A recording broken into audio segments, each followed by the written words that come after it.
Chapter 11:23. In fact, the reason why little Baldy could run so fast was because he had to carry water every morning in the temple. The disciples felt that his combat strength was too strong, so they tied a circle of gravity iron around the child's legs. Now that little Baldy had gone down the mountain, his body was no longer bound, so of course, his speed was extraordinary. Master Li panted behind him and cried, "Bai Juan, you said not to go too far. Look at your child. He looks like the kind of person who can't go too far. Children are very active." Bai Juan sent Master Li away with these words. At the same time, he had a general understanding of his junior brother. Originally, when he saw that the child was young, the master would not give the things in the temple to the child. Now, it seemed that he had underestimated the master's method of calling people. In fact, Bai Juan did not underestimate the old monk. It was just that he could not prevent little Baldy from becoming a self-taught talent. When children played, it was always noisy. A passing chief saw this and nodded with a smile. Seeing this group of children reminds us of when we were young, right? That brat of mine doesn't do homework again. This was Master Li's father. The person beside him smiled and said, "Don't worry, there's Bai Juan to take care of him. They're both children, why is the difference so big?" Master Li's father wanted to cry when he talked about this. Could it be a genetic mutation? On the other side, Master Li was still shouting, "Damn it, Wang Dezhuang. Don't pull Master Li's pants. Left, crawl to the left. Li Hai Lu. Get your ass back here." Just like that, little Baldy's first day in the military compound ended with Master Li being chased around the compound by his father. Little Baldy played very happily. He had to exercise every day. If he did not play like this, the energy in his body would not be used up. When Bai Juan brought the child home, it was almost 6 o'clock. It was time to eat again. This time, without little Baldy saying anything, Auntie Wang made a table full of vegetarian dishes. There were tomato beans, cold lotus root, stir-fried wood ears, and baby cabbage. There was everything. The pot was stewed with big rice. Usually, Auntie Wang used a small pot to stew for the young master. After seeing little Baldy's appetite, she decisively changed to a big pot. Little Baldy held the steaming white rice and ate it.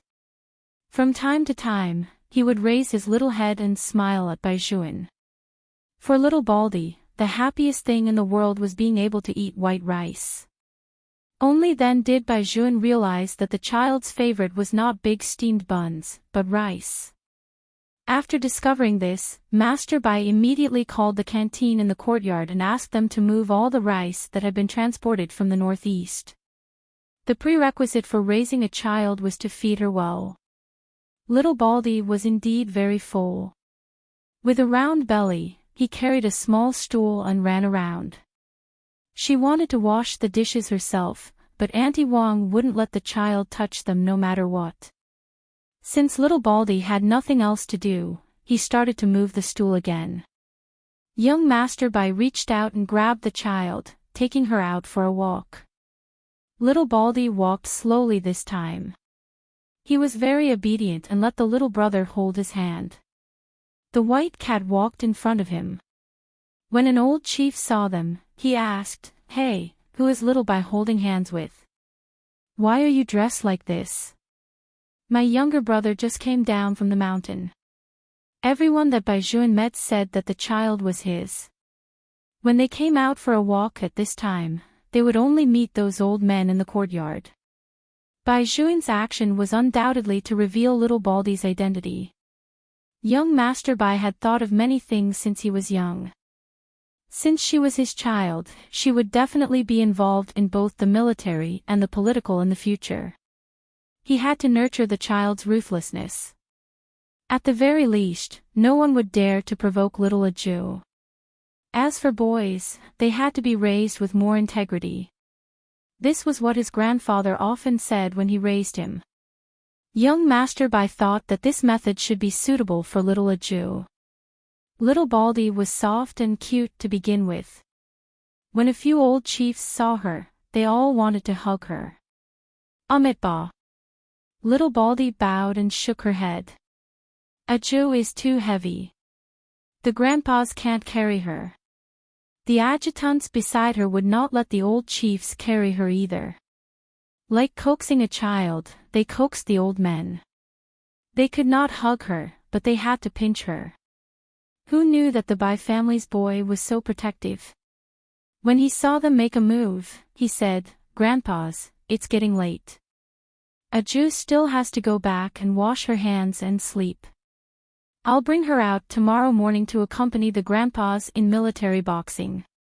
Go, go. What a little fox. The old chiefs liked the Bai family's boy. Among them, there were also grandsons. However, when they thought of their grandsons, they felt a burning sensation. Children were more sensible when they were younger. When they grew up, they were getting further and further away from them. After little Baldy returned to the villa, she obediently let her little brother wash her hands. Then, she arched her small body and took out her small package. Inside were scriptures and some monk robes, as well as other miscellaneous items, all of which were related to Buddha. Little Baldy first opened the scriptures and seriously laid on the wooden table to copy the scriptures. This was what she had to do every day before she went to bed. If she did not do it, Buddha would blame her. After copying the scriptures, little Baldy began to write a diary. After the diary was written, it had to be mailed to a place regularly. Although her master did not say anything, little Baldy knew in her heart that it must be her mother and brother who were worried about her, so they asked her to write about her daily life. Therefore, from that day onwards, little Baldy wrote the diary very seriously. Today, little brother and I came to the city. The house in the city was so big, and there was also a gray plane. Little brother was very good to me. He gave me white rice to eat and even asked people to come and wrestle with me. Although those people's standards were not very good, I still lived very happily. The people at the foot of the mountain are more difficult to communicate with. Buddha Wooly said that time is omnipotent. I will slowly let everyone. Little Baldy wrote until here and scratched her big head. Bai Juan, who had just taken a shower and was wiping her hair, was still watching from behind. When he saw the little guy stop, he asked with a light smile, "What's wrong?" "Little brother, how do you spell Jeshu?" Aju forgot. Little Baldy's brows were furrowed into a ball in distress. The smile on Bai Juan's lips grew wider. He carried the little guy over and placed her on his lap. Then, his fair fingers reached over and held Aju's hand. Two beautiful words clearly appeared in the diary, "accept." Little Baldy looked at the handwriting that was obviously different from hers. She felt that her handwriting was too much like a dog's. Why was that? "My handwriting is not good." The little guy raised his head and asked, "If my handwriting is not good, will I get a 0 in the exam?" Bai Juan pinched her face and comforted her, "No, bad handwriting is usually hereditary." "Really?" "Yes." It had to be said that from a certain point of view, young Master Bai immediately gave the truth. Little Baldy finally finished writing today's diary. She closed the small notebook and said, "I'm going to wash up." Chapter 11:24. Take a bath. Bai Juan recalled the situation when little Baldy washed his hands previously. He thought for a moment and said, "I'll help you wash. It's too slippery in the bathtub, so you won't be able to stand steadily." Little Baldy shook his head and said, "No, Woolly Buddha said that I have to do my own things. Master told me to wash myself clean by myself. There's nothing wrong with that." Bai Juan saw that he could not persuade the child, so he could only choose a compromise. He told little Baldy not to lock the door and waited outside. If something happened, he could go in at any time. Little Baldy felt that his little brother was making a fuss. How could he fall? As for the wash basin incident, he was too curious and did not control himself. It would definitely not happen a second time. This time, nothing happened to little Baldy. He took off his clothes and stood under the rain, wiping his back in a dignified manner. If Bai Juan came in at this time, he would definitely find that the little junior brother in his heart was not a boy, but a little girl. After little Baldy finished washing, he put on his little pajamas. In fact, it was also a monk's robe, but of a different type. One of the good things about being a monk was that he did not need to dry his hair. Bai Juan watched the little guy walk out of the bathroom with his clothes in his hands. Only then did he subconsciously heave a sigh of relief. Little brother, where is the wash basin? Little Baldy raised his head and asked. Bai Juan was puzzled. Wash basin? Yes, I want to wash my clothes. Little Baldy said with a serious expression, otherwise, if I wash them a little later, they won't be able to dry the next day. Bai Juan originally wanted to say that there was no need to wash those monk robes. He could just throw them away and buy new ones. However, when he thought about his child's character, Bai Juan patted the little guy's head. With Auntie Wong around, give the dirty clothes to her. She will take care of them. No. Little Baldy said in a childish voice, I want to wash my own clothes. Auntie Wong washed your clothes because she took your reward. I didn't give Auntie Wong any reward. In fact, you can also give me your clothes to wash. Although Master said that every time I wash the clothes, he has to let senior brother wash them again, but Buddha Wooly said that labor is the most glorious. This was clearly what the party members said, not what the temple taught. Bai Juan really didn't know what to do with the little guy. Anyway, the child ate a lot at night, so he just treated it as exercise. Otherwise, it wouldn't be good if the little guy didn't have enough food in his stomach. Therefore, Bai Juan did not tell little Baldy that there was such a thing as a washing machine in the world. Instead, he fulfilled little Baldy's wish. Little Baldy arranged the washing powder and soap on the ground.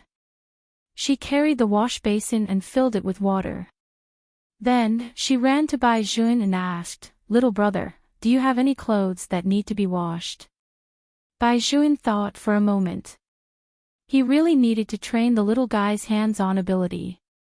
After all, he was a boy, so he casually threw a white t-shirt to him. Wash it slowly. Yes. Little Baldy finally felt that she was of some use in this house. She placed her little kasaya and little brother's white t-shirt into the wash basin. She poured the clothes into the wash basin, bent her little body, and washed them very seriously. The white cat was nestled by her feet.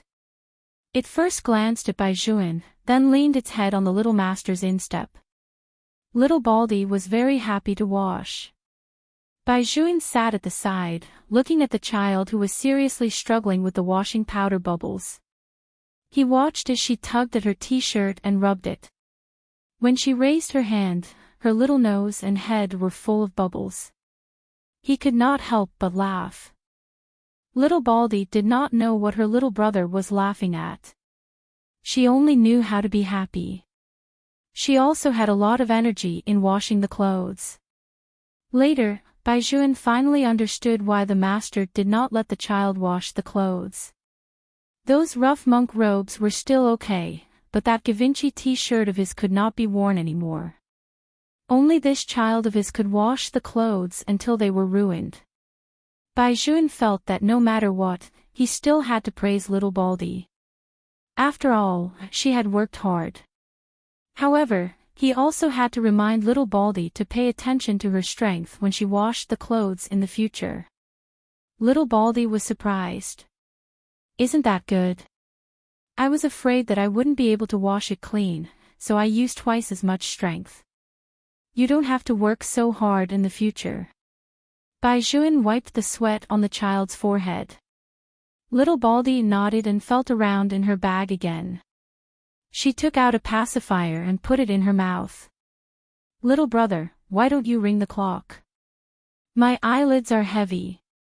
Baijuan saw her expression and held back his laughter. Where did the thing in your mouth come from? It's always been there, Little Baldy said seriously. I bit it when I was sleeping. Baijuan raised his hand and looked at the time. It was 8:20 p.m. Although children went to bed early, wasn't it a little too early for this child? Why didn't she play games or something? She was probably tired. Baijuan told himself this and then brought the little guy over. There are many guest rooms in the villa, but you are too young. You will sleep with me first this year. When you are older, you will go to the guest room. Sleep together. Little Baldy's eyes were very clear. Aju will try her best not to squeeze you out. Baijuan smiled. All the beds at home are double beds. How can you squeeze me when you are so small? I will grow very tall in the future. Obviously, Baijuan's words hit Little Baldy's sore spot. Baijuan patted her head and did not say anything. Under normal circumstances, young Master Bai would go to bed at 10:30 p.m. at the earliest. In the military compound, he still slept early. Every day, he had to play games with Master Li and the others. The others would never climb into bed before midnight. The people at home always wanted to hang these brats on the tree and tease them. However, this group of brats had been strong since they were young. Perhaps it was because they were born in the military, but there was always a feeling that they could not beat them no matter how hard they fought. Master Li had just been kicked by his father, so he turned around and went online. After hanging up the game, he sent Baijuan a WeChat message. Hey, brother, come on. Let's have a good fight today. A child who was less than 10 years old had a cell phone. This was indeed very rare in other families. However, the Li family was different from the Bai family. Master Li's family was very rich. Although he treated him like trash, his mother would give him whatever he wanted. It was not strange for him to have a cell phone. Not to mention the Bai family. Master Bai did not come back often.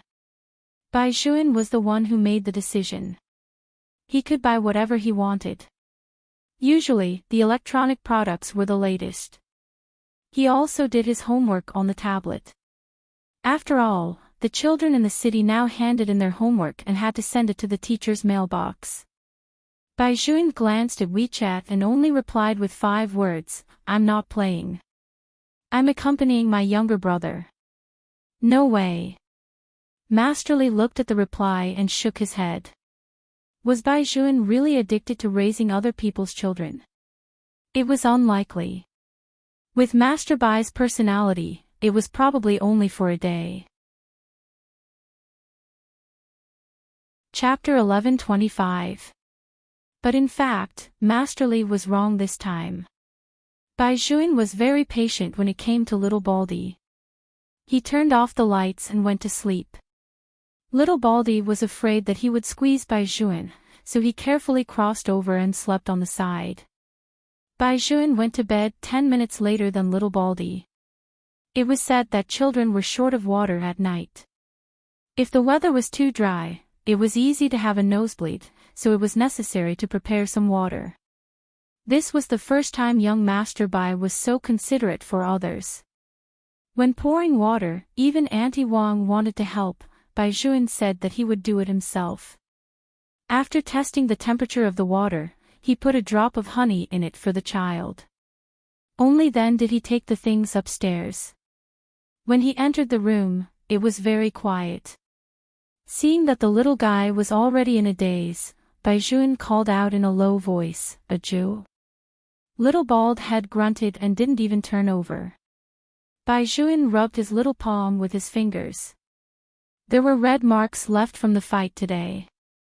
Did it still hurt? In the future, whoever fought with his child, he would let that person have a taste of what pain was like. Even if the little guy won, it would be the same. Probably because Baizhuan rubbed the painful spot, little Baldy shrunk his hand like a little turtle. When Baizhuan saw this, he thought that if he had not taken a closer look at night, the little guy definitely would not have told him that his palm was injured.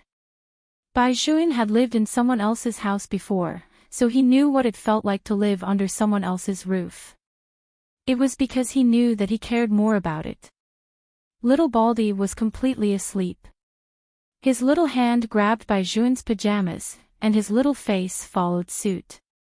Baizhuan did not dislike him at all. He lowered his eyes with a faint smile and gently blew 2 breaths on the little guy's palm. Then, he hugged the little guy in his arms. The temperature of the air conditioner in the bedroom was adjusted to the most suitable temperature for human sleep, 25 degrees Celsius. The 9-year-old Baizhuan hugged the 4-year-old little Baldy and slowly closed his eyes. It had been a long time since he had slept so naturally. In the depths of his memory, it seemed that when he was still very young, his mother would accompany him to have such peace of mind. When Baizhuan woke up, the sky had just brightened. The little guy in his arms seemed to have woken up a long time ago. He looked at him with a pair of big round eyes. Baizhuan lowered his head and looked along little Baldy's tender legs. His gaze finally landed on a weak and sensitive fatal part of his body. Fortunately, the little guy was a boy. Otherwise, such a sleeping posture would be a little indecent.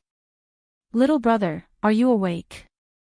Little Baldy said excitedly, "I just went downstairs to run one round. Auntie Wang said that she would make your favorite wild vegetables today.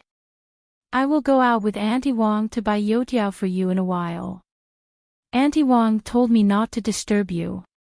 I just wanted to come up and see you. I didn't want to wake you up. But little brother, I still want to say something.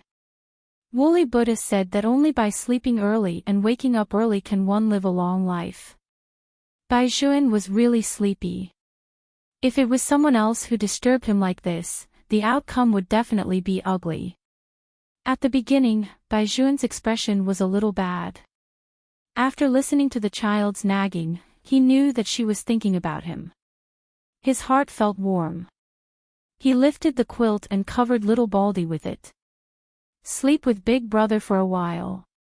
When Baizhuan closed his eyes, his eyelashes were thick and dense, and his skin was unbelievably delicate.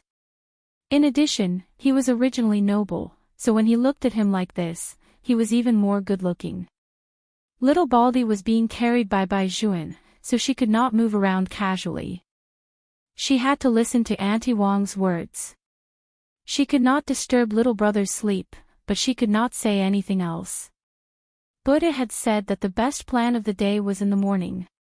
She still had to go for morning exercise. What should she do? She was really conflicted. Little Baldy frowned and looked in Baizhuan's direction. Seeing that his breathing had calmed down, she could not help but let out a long sigh. She had heard from her master before that some injured children always like to sleep with things in their arms. Little brother must have been injured before. In order to make little brother feel more at ease, it was better for her not to go for morning exercise. She was definitely not looking for an excuse for herself. Even if Buddha knew, he would forgive her. Thinking of this, little Baldy immediately stopped being conflicted. She stretched out her soft little hand and hugged little brother's waist. She yawned and fell asleep just like that. Only then did Baizhuan open his eyes. He looked at the little guy and the corners of his mouth curled up into a smile. When the 2 children really woke up, it was 7:40 a.m., not even 8 o'clock a.m. Auntie Wang had set up the breakfast. There was millet porridge, small buns, small cold dishes, and the fried dough sticks that little Baldy had always wanted to eat. Baizhuan first carried the child into the bathroom, squeezed toothpaste for her, and let her brush her teeth with the small toothpaste. 2 people appeared in the mirror at once. There was Baizhuan's face and the little guy's little head. For some reason, Baizhuan wanted to laugh when he saw it. This feeling of not having to be alone was really good.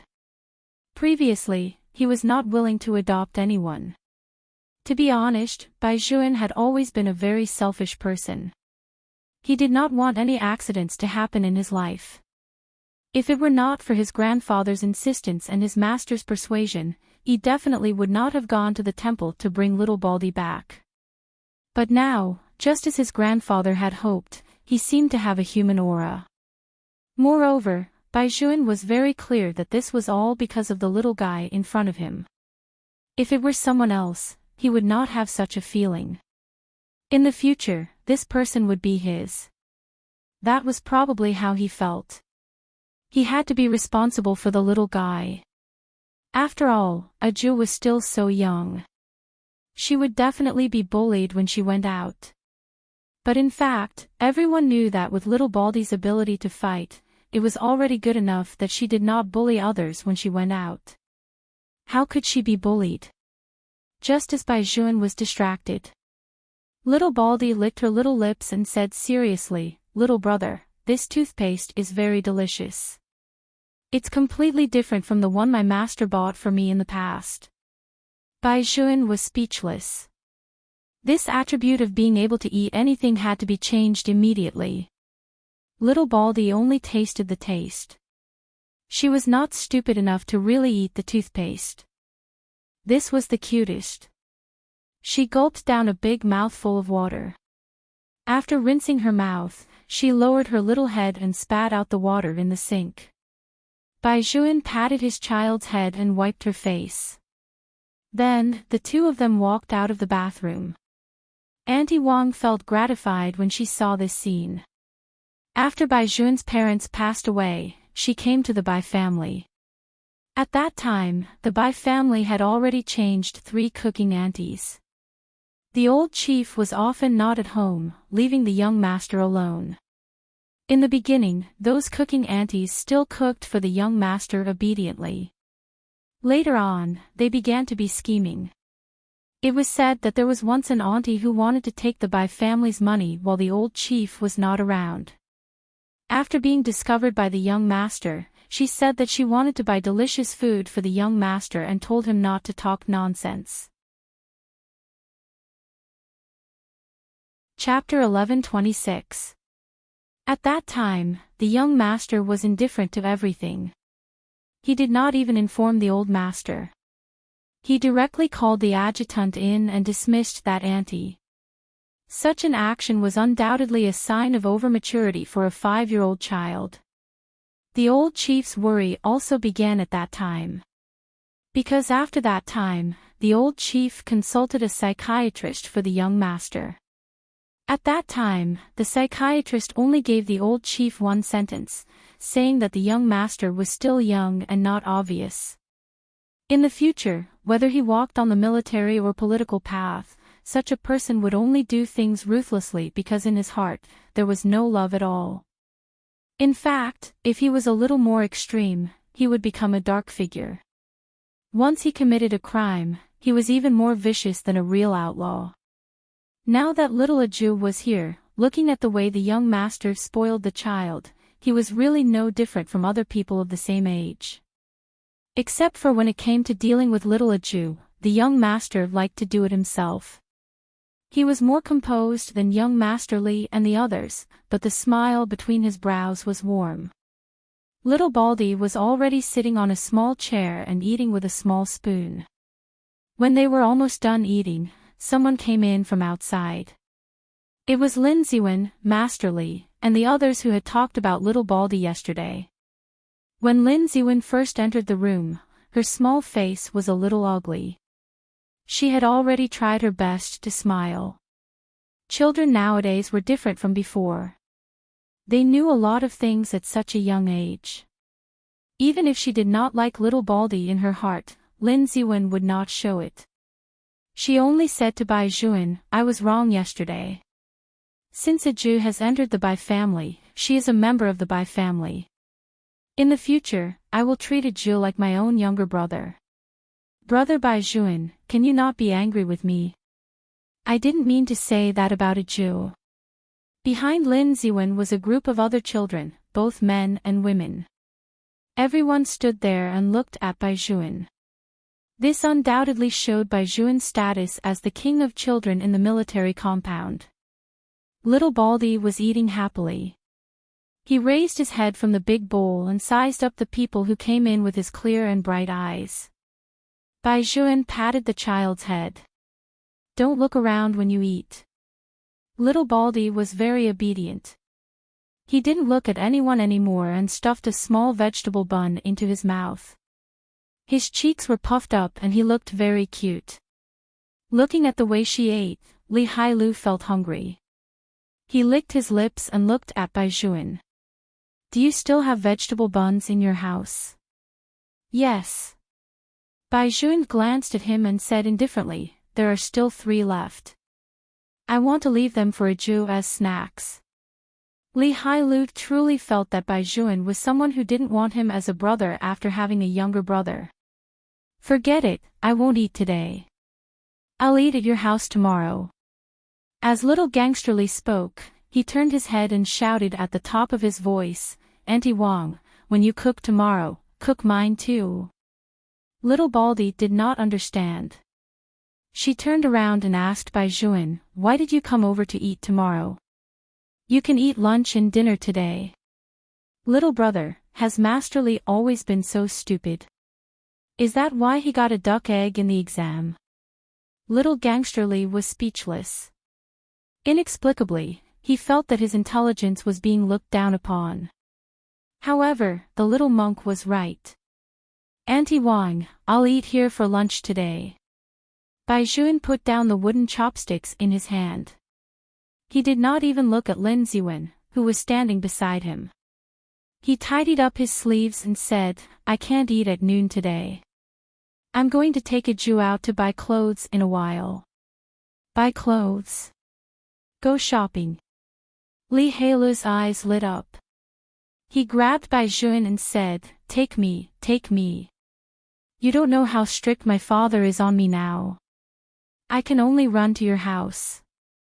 He won't let me go anywhere. I'm going to grow hair on my body. I'm going shopping and eating Burger King." "You can't eat Burger King.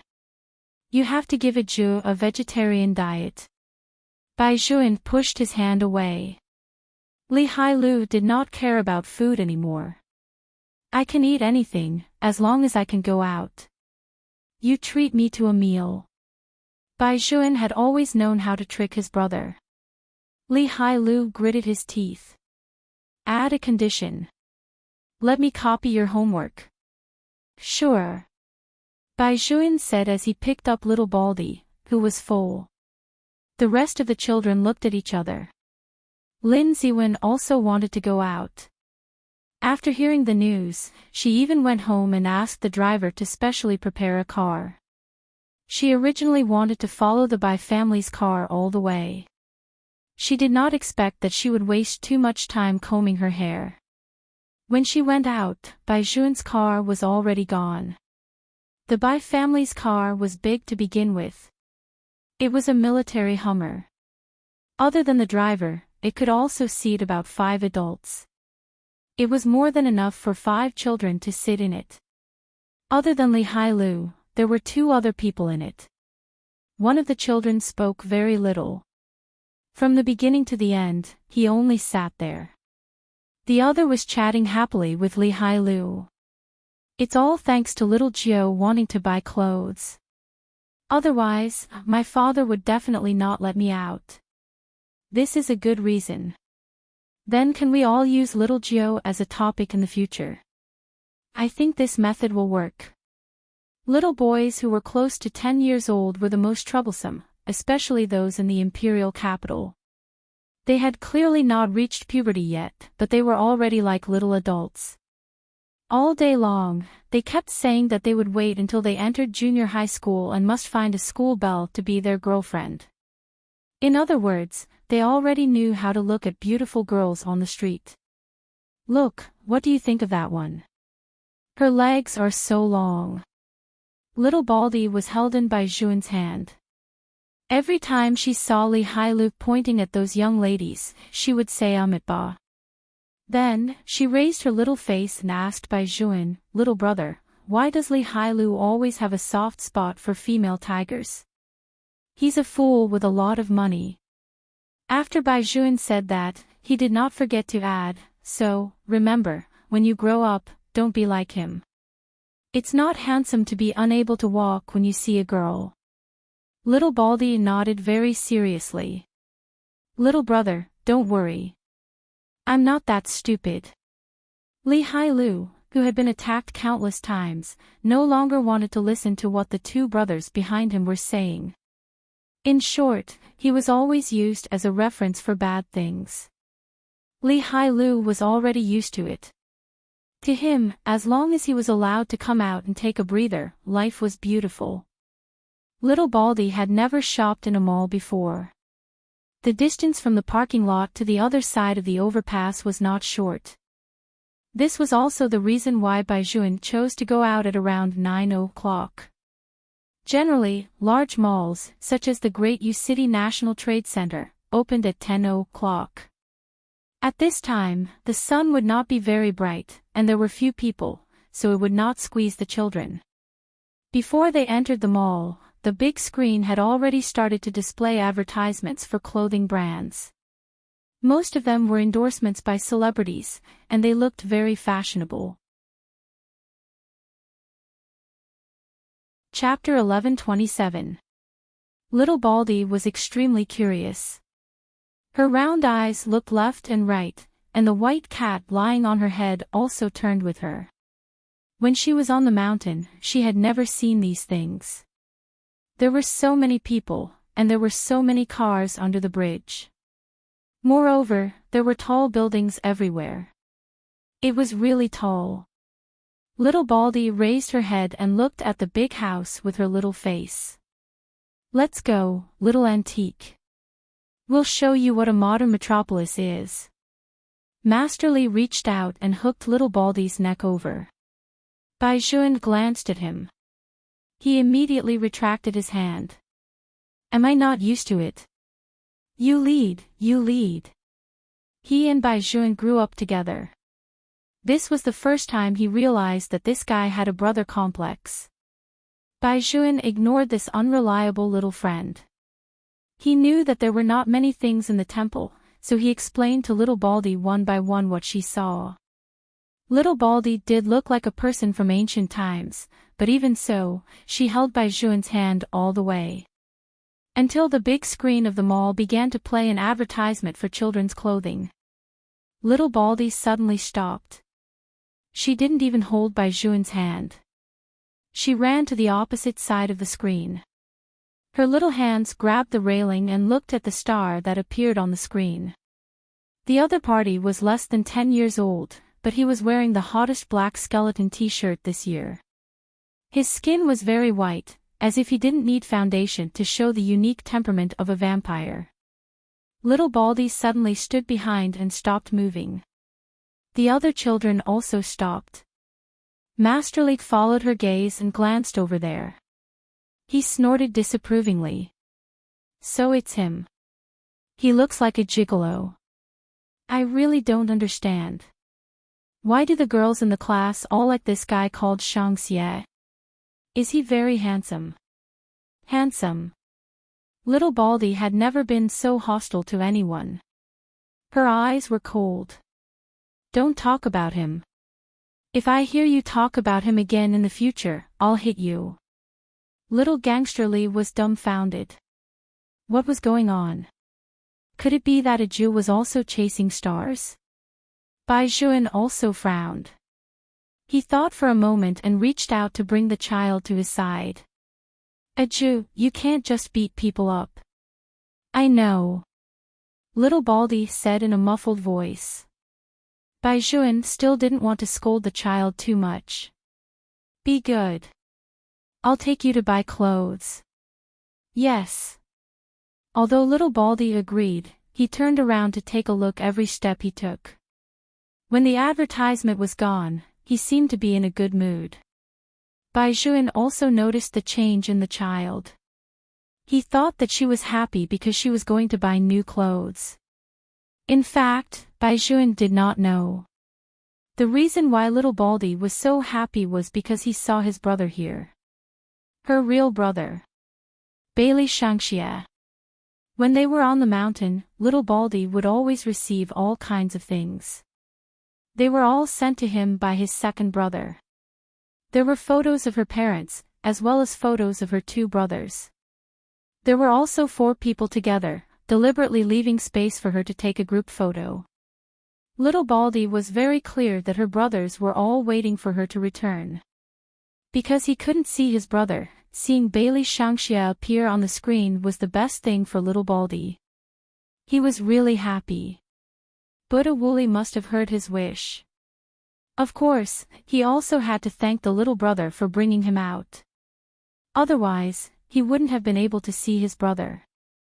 It was just that Li Hailu was a little hateful, but he had already forgiven him.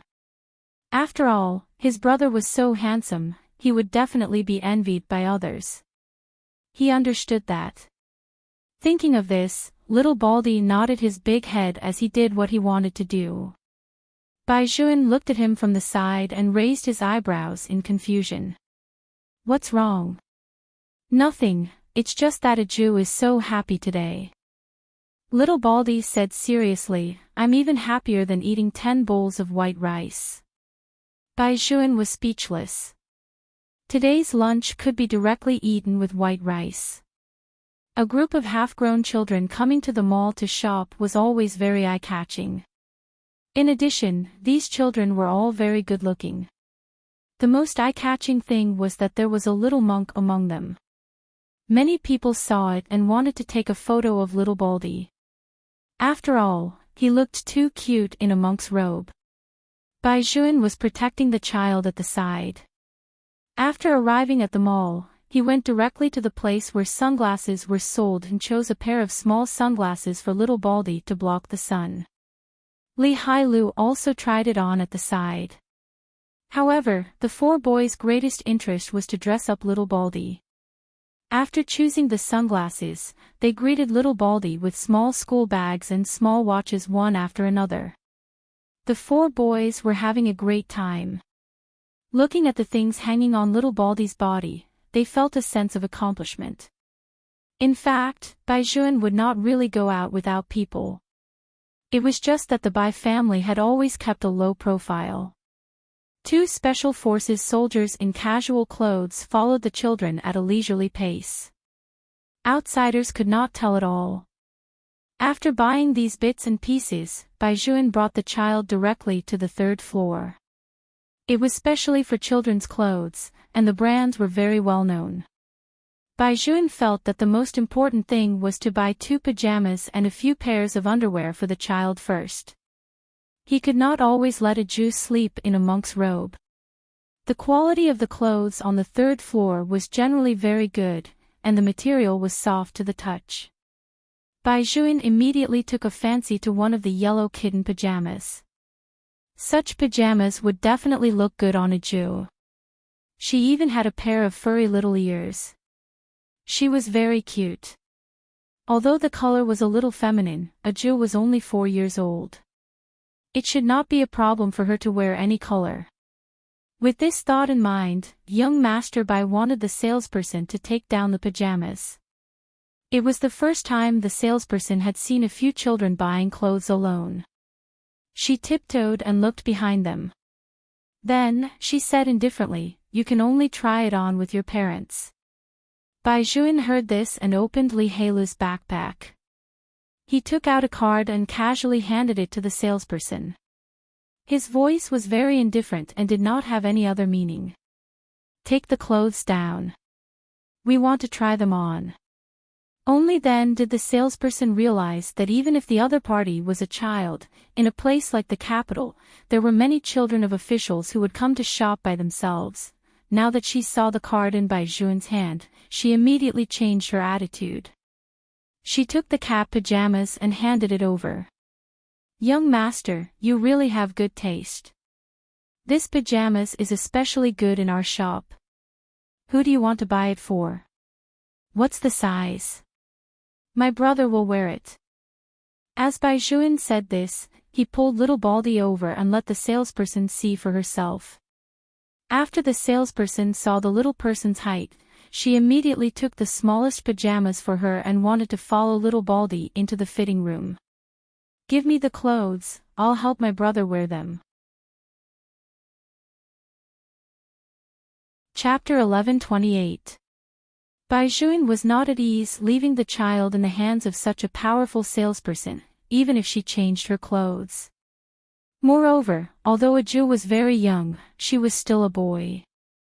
From the perspective of self-esteem, it was more appropriate for him to go in and help the child change her clothes. It had to be said that young Master Bai had considered everything very thoroughly. However, there was one thing that he had not expected at all, and that was that little Baldy would be a girl. In order to make Aju comfortable, Baizhuan asked the salesperson for 2 pairs of underwear with black and white pandas printed on them. He was prepared to change the child's clothes from top to bottom. Little Aju also felt that compared to a woman, she wanted the little brother to change her clothes more. This woman at the foot of the mountain also looked like a tiger. Besides, she was a boy. Boys shouldn't let women look at their bodies. She still understood this little principle. Yes. Little Aju nodded her big head again. Baizhuan held the child's hand and entered the fitting room, leaving Master Li and the others to look at other things. The monk's robe had a drill. Little Aju was like a little turtle. She first broke free from it, then looked at Baizhuan and blinked her eyes. "Take off the inner shirt and underwear as well." As Baizhuan said this, he lowered his head to tidy up the child's pajamas. When Aju put them on, she only needed to open her arms. Little Baldy was very obedient. She took off the inner shirt when she was told to. She bit the corner of her clothes with her small mouth and revealed her bare little body with a whoosh. When Baizhuan lowered his head to pick out the clothes, he also took off the last bit of underwear. The corners of young Master Bai's mouth were still curled up. When he turned around, the clothes in his hand fell to the ground along with his wallet with a snap. For the first time in his life, young Master Bai experienced what it meant to be dumbfounded. Outside, Master Li and the others heard the sound of the fitting room. They thought that something had happened, so they knocked on the door. "What's wrong, Master Bai? Is it that the child's clothes are particularly difficult to wear? Open the door and let me in. I'll help you put them on." "No need." Baizhuan took a deep breath and stretched out his hand to wrap little Baldy up. He shouted behind him in a slightly irritable manner, "If you dare to sneak in, you don't have to think about copying today's homework." Master Li, who had already put his hand on the doorknob, withdrew his hand in embarrassment and touched the bridge of his nose. Baizhuan was really too scary. He even knew what he wanted to do next. Little Baldy did not understand why her brother had suddenly become like this. She looked at Baizhuan in a daze and said, "Brother, didn't you say that you were going to dress me? It's so uncomfortable to be wrapped around me like this." Baizhuan lowered his head to look at the younger brother in his arms. "Fuck your little brother." This was clearly a girl. Why didn't his stupid master let him know when he mistakenly thought that little Aju was a girl? Could it be that master did it on purpose? After thinking this through, Baizhuan's expression was not very good. In general, he felt like he had been struck by lightning. His original plan was to raise his child into an indomitable young man. Now, how do you raise a girl? He had no experience at all. "Little brother, what's wrong with you?" Little Baldy scratched his big head. "He looks like he's going to lose his mind." Baizhuan's mind was still spinning. His master deliberately did not want him to know. What about Aju? Why didn't she say anything? Wait a minute, the child seemed to have said from the day she went down the mountain, the woman at the foot of the mountain is a tiger. She even made it clear that she was a boy. Could it be? When Baizhuan thought of this, his eyes flashed and he asked tentatively, "Aju, do you think I'm a man or a woman? A man. Little Baldy stretched out his small hand and touched Baijuan's head. Why are you asking such a stupid question? Could it be that you have been infected by Master Li's negative IQ? Master Li was speechless.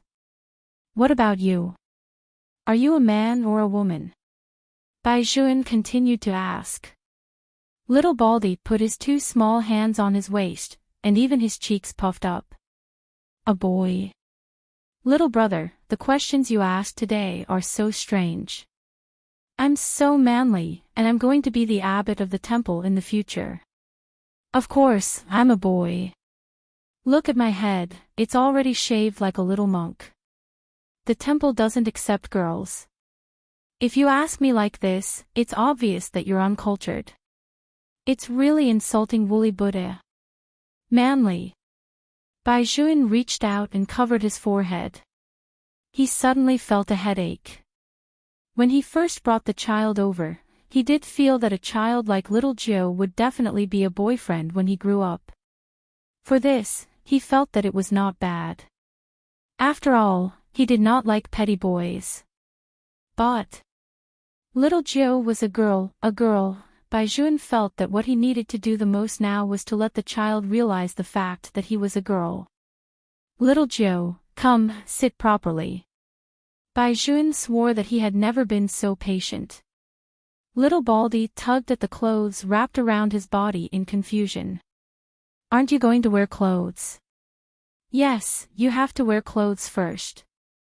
Baijuan looked at the little guy in front of him. He was holding a small underwear in his hand. He was really embarrassed. You wear them yourself. Little Baldy nodded. Okay. The child was indeed obedient, but the kitten pajamas were a little difficult to wear. Baijuan turned his back and waited for a long time. He had also done a lot of psychological preparation. Little Baldy stretched out his little hand with great effort. Little brother, is this how you wear this? Baijuan turned his head and saw that the little guy had worn the kitten pajamas like a barrel sack. The clothes hung loosely on little Baldy's body, making his eyes even bigger. He still looked a little funny, like a kitten that had been thrown aside. Baijuan gritted his teeth. He thought that even if little Joe was a girl, she was only 4 years old. It should be fine for him to help her wear the pajamas outside. Little Joe, be good. Raise your hands. Baijuan squatted down, just enough so that his eyes could be at the same level as little Baldy's. Little Baldy nodded. His two little arms obediently stretched up. He looked so obedient and cute that Baijuan subconsciously kissed his forehead. After the kiss, young Master Bai paused for a moment. The little guy was fine. He rubbed his forehead and smiled sweetly at Baijuan. He continued to raise his little hand seriously and said, Little brother, fortunately, you are a man. I read in the Buddhist scriptures that a person with a calm mind cannot be kissed by a girl. If that happens, I will break the precept. After breaking the precept, I will not be able to be the abbot of the temple. How obsessed was he to be in charge? Child Bai also smiled. Even if she was a girl, it didn't matter. She was his.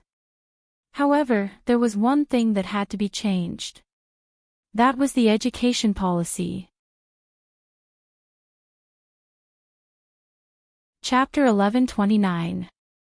Baijuan reached out and straightened the tail on the child's pajamas. Then, he turned her sleeve. In less than half a minute, a cute little tabby cat came out of the oven, steaming hot.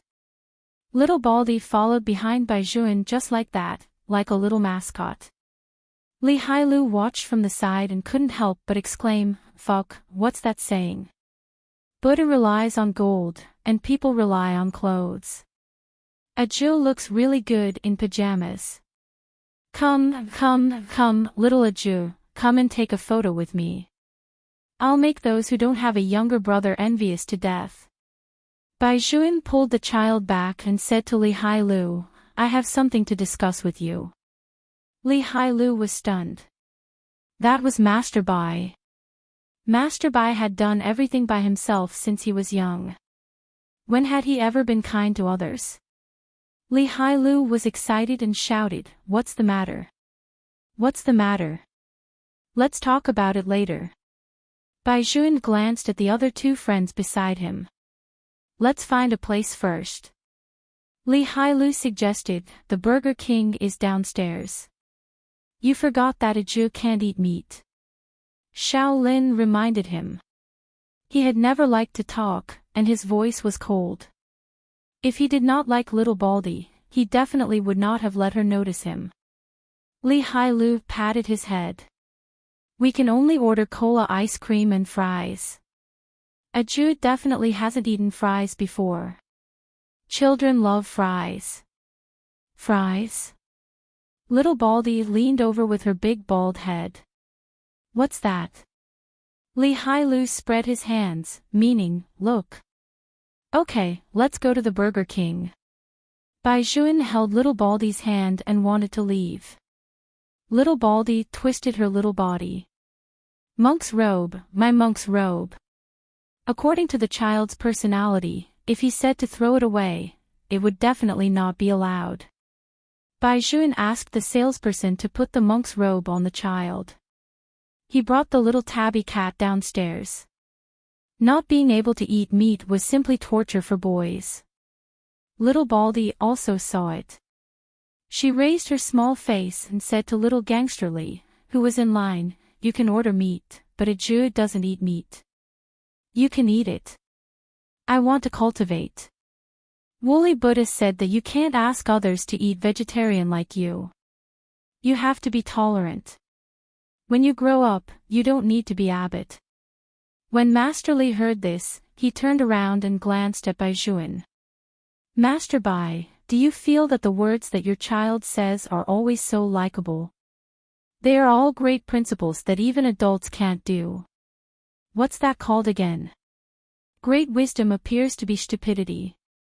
Bai Juan's voice was very indifferent. "You guys order. I'll bring little Nine to the big table to sit." Little Gangsterly made an okay gesture. "Okay." Without the consideration of meat, little Gangsterly was having a great time ordering. He ordered all kinds of overlord chicken strips and fragrant spicy chicken wings. After all, they still had to eat lunch later, so they had to eat some snacks to fill their stomachs first. At that time, he didn't know little Baldy's appetite, so he ordered an ice cream cone and a small serving of fries for the little girl. After all, Bai Juan was so obsessed with his brother. If he ordered too much and little Aju couldn't digest it, Bai Juan would definitely drag him over and beat him up. This plate was just right. Little Gangsterly confidently carried the food to the long table and inserted a straw into the Coke. Usually, his father was strict and didn't let him drink these things at all. Now, he could finally drink without any scruples. On a hot summer day, drinking a mouthful of Coke filled with ice was extremely satisfying. Little Aju stood there and looked at her brothers and then at her own. It was a little too little. "Why? By the way, brother, what do you want to discuss with us?" Every time little Gangsterly spoke, his voice was mixed. Bai Juan glanced at the child standing at the side and saw that little Baldy was circling around his cat tail. His voice was slightly lowered.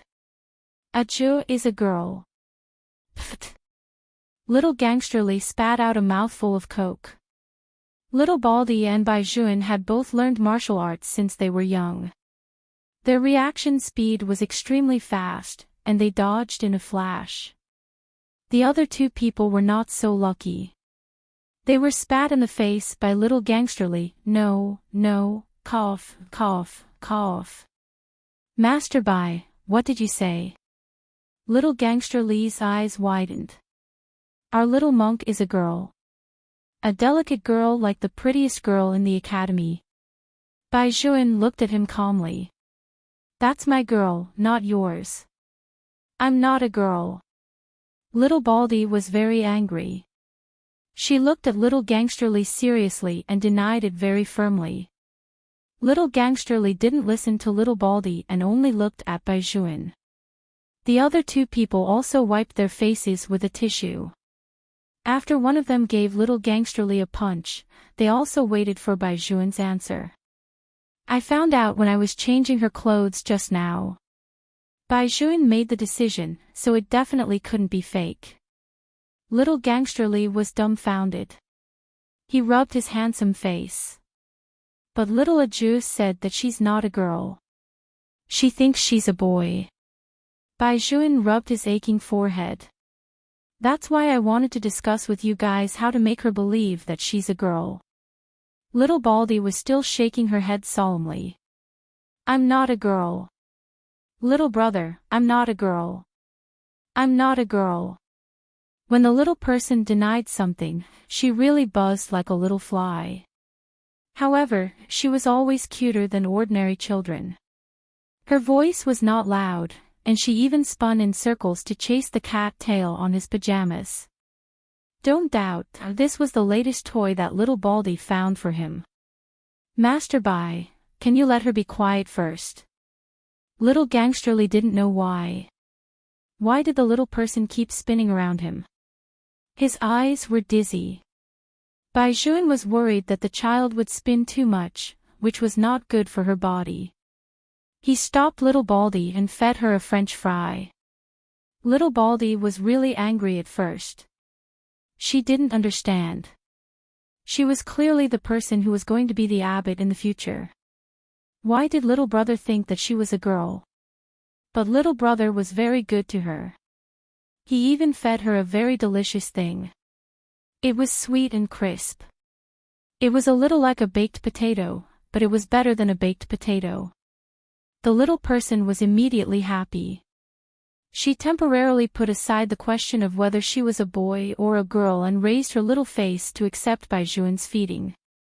You still have a way. Little Gangsterly gave Baijuan a thumbs up with a face full of admiration. If he had to take care of a 4-year-old child all day long, he would go crazy. Fortunately, little Aju was still quite obedient. It was just that the question of whether she was a boy or a girl. He had never met a child who would mistake his own gender. Aju's will is so firm. It will definitely be difficult to change her perception of herself. Brother Bai, haven't you been to Shaolin Temple before? Since you and Aju are from the same sect, do you want to ask your master how to deal with this matter? Chapter 1130. Baijuan listened to Shaolin and the others' opinions and felt that this was the only feasible option. There has never been a signal on the mountain, so it's very difficult to contact Master. Go back. Li Hailu bit the chicken wing in his mouth. Are you going to send little Aju away? Hearing that she was going to be sent away, little Baldy stopped chasing after her cat tail and looked at Baijuan with her big eyes. Don't talk nonsense. I won't send Aju away. Baijuan let the child continue to play. His eating manners were obviously more gentlemanly. Moreover, you can't go back at all. What do you mean? Li Hailu looked at Baijuan blankly and lowered his voice. Didn't little Aju say that she wants to go back to be an abbot in the future? Why can't she go back? Baijuan glanced at little Baldy. Seeing that the child was focused on eating, he whispered to little Gangsterly, all those who are fated to leave the temple will get lost when they go to the mountain again. Unless they are led by the master himself, or what? Li Hailu had never seen such a magical temple before. Baijuan paused for a moment, his eyes deep. Or one of the Buddhas. Li Hailu felt that the world was a fantasy. Then little Baldy won't be able to go back. Baijuan rubbed his fingers as if he was deep in thought. I always feel that Aju is different. What's different? Li Hailu still felt that his thoughts could not keep up with Master Bai's. Baijuan narrowed his eyes. The temple has never accepted women. This is an unclean reflection of Buddhism. Master is not such a person who does not know his limits. Moreover, little Aju entered the temple too early. She is the only one who entered the temple from birth. So what do you mean? Li Heilu's brain capacity was obviously not enough. Bai Juan did not continue. He just looked at him coldly. With your IQ, you won't understand. Fuck. Li Heilu bit the chicken wing fiercely. Shaolin took a sip of Coke. Maybe there's a way to try. What way? School is about to start. Little Aju is 4 years old. Find a connection and let her follow us to school first. You want a 4-year-old child to follow us to the 4th grade. Let her have more contact with girls. Aren't there many girls in our class? But she can still go to kindergarten, right? They are just a bunch of little brats in kindergarten. How could they teach her the difference between men and women? Moreover, little Aju is so smart. It shouldn't be a problem for her to go there for only 1 semester. That would require the approval of the family. At this time, Child Bai said, I agree. Little Gangsterly hesitated. Without Grandpa Bai's permission. Bai Juan wiped the corner of the child's mouth. I'm Aju's adopter. Grandpa is busy at the border, so there's no need for him to come over for this kind of thing. Shaolin, you still have to ask Auntie Xiao for help with school matters. No problem. The Xiao family's maternal grandfather's side had been literary heroes for generations, and Auntie Xiao was the school's principal. She had been leading their class along the way. What's more, the primary school they went to was in the military, so it was different from the ordinary ones. It shouldn't be too difficult for Aju to go in. Child Bai finally solved one of his worries. Little Baldy was still burying his head in eating the fries. After a while, he finished the fries and began to eat another bag of ketchup. Child Bai knew at a glance that the child hadn't eaten enough. He stood up and went to the window to ask for 2 more large fries for the child. Little Baldy was really happy this time. He stretched out his little claws and hugged Bai Juan's leg. His little face was pink as he said, Little brother is still the best. Little Gangsterly only let me eat a little. Although Woolly Buddha said that you should be grateful when others give you something, such a small amount of potato chips is really not enough for Aju to eat. Little Gangsterly, who had been shot countless times, was speechless. However, the little girl was still very good to Little Gangsterly. She was very grateful and gave half of the fries that Bai Juan gave her to her brothers. She even gave Little Gangsterly an extra bag of ketchup. Little Gangsterly was so touched that he wanted to hug Little Baldy and kiss her a few times. However, he was kicked aside by Bai Juan. Shaolin was in charge of taking photos. With a click of his phone, he saved Little Gangsterly's photo in his photo album. Although the few of them had been bickering and their personalities were different, it could be seen that they had a good relationship. Many people were envious of having such a childhood. During lunch, Shaolin even took a group photo for everyone. In the photo, Shaolin was holding his finger, and another boy was hugging Little Gangsterly's neck. The most eye-catching one was Little Baldy, who was sitting in Bai Juan's arms. The cat's ears stood up, and it did not know that it was taking a photo. It had a piece of vegetable in its mouth and looked at the camera adorably. As soon as this photo was posted on WeChat Moments, the grandparents in the courtyard began to like Shaolin. Only after going out alone, Lin Ziwen, who did not find Bai Juan and the others, fiercely threw her phone on the seat. She lay on the car and cried. She continued to cry until she returned home at night. Lin Ziwen's mother was also a child protector. When she saw her daughter crying, her heart ached. She first scolded the adjutant, then pulled Lin Ziwen to ask what was going on. Lin Ziwen hummed and wiped her tears. It's all because of that little country bumpkin from the village. She thinks that she is a member of the Bai family after entering the Bai family. She pesters brother Bai Juan all day long and won't let go. Mom, I hate that little country bumpkin. I hate it to death. Everything she sees is strange. She has never seen the world at all. She only knows how to spend the Bai family's money. You can't say that. Mother Lin glanced at her. But since she's from the outside, she should follow some rules. This child is obviously uneducated. She doesn't know the difference between cloud and mud at all. When I see this child next time, I'll help you say a few words. A little country bumpkin from the mountain dares to embarrass my daughter. These words were exactly what Lin Ziwen wanted, and the girl immediately laughed. Don't underestimate a girl's jealousy, especially this kind of little girl who had been wrong since she was young. When she did things, she was not more restrained than the adults. Knowing that her mother would help her deal with that little country bumpkin, she was relieved. You only know about brother Bai Juan all day long. Mother Lin smiled and tapped Lin Ziwen's nose. What? Brother Bai Juan is mine to begin with. What's going on with this inexplicable little country bumpkin? In my opinion, why don't you ask your father to make a trip to the Bai family and help you set up a betrothal with your brother Bai Juan? Mom! Lin Ziwen stomped her feet. When Mother Lin said this, she actually had this plan. Although compared to the Bai family, the Lin family was a little weaker. But their family was not bad either. In addition, they were all on the same political front. Moreover, her daughter liked Bai Juan to begin with. Bai Juan's future was limitless. If the two families could become even closer, that would be the best. Chapter 1131.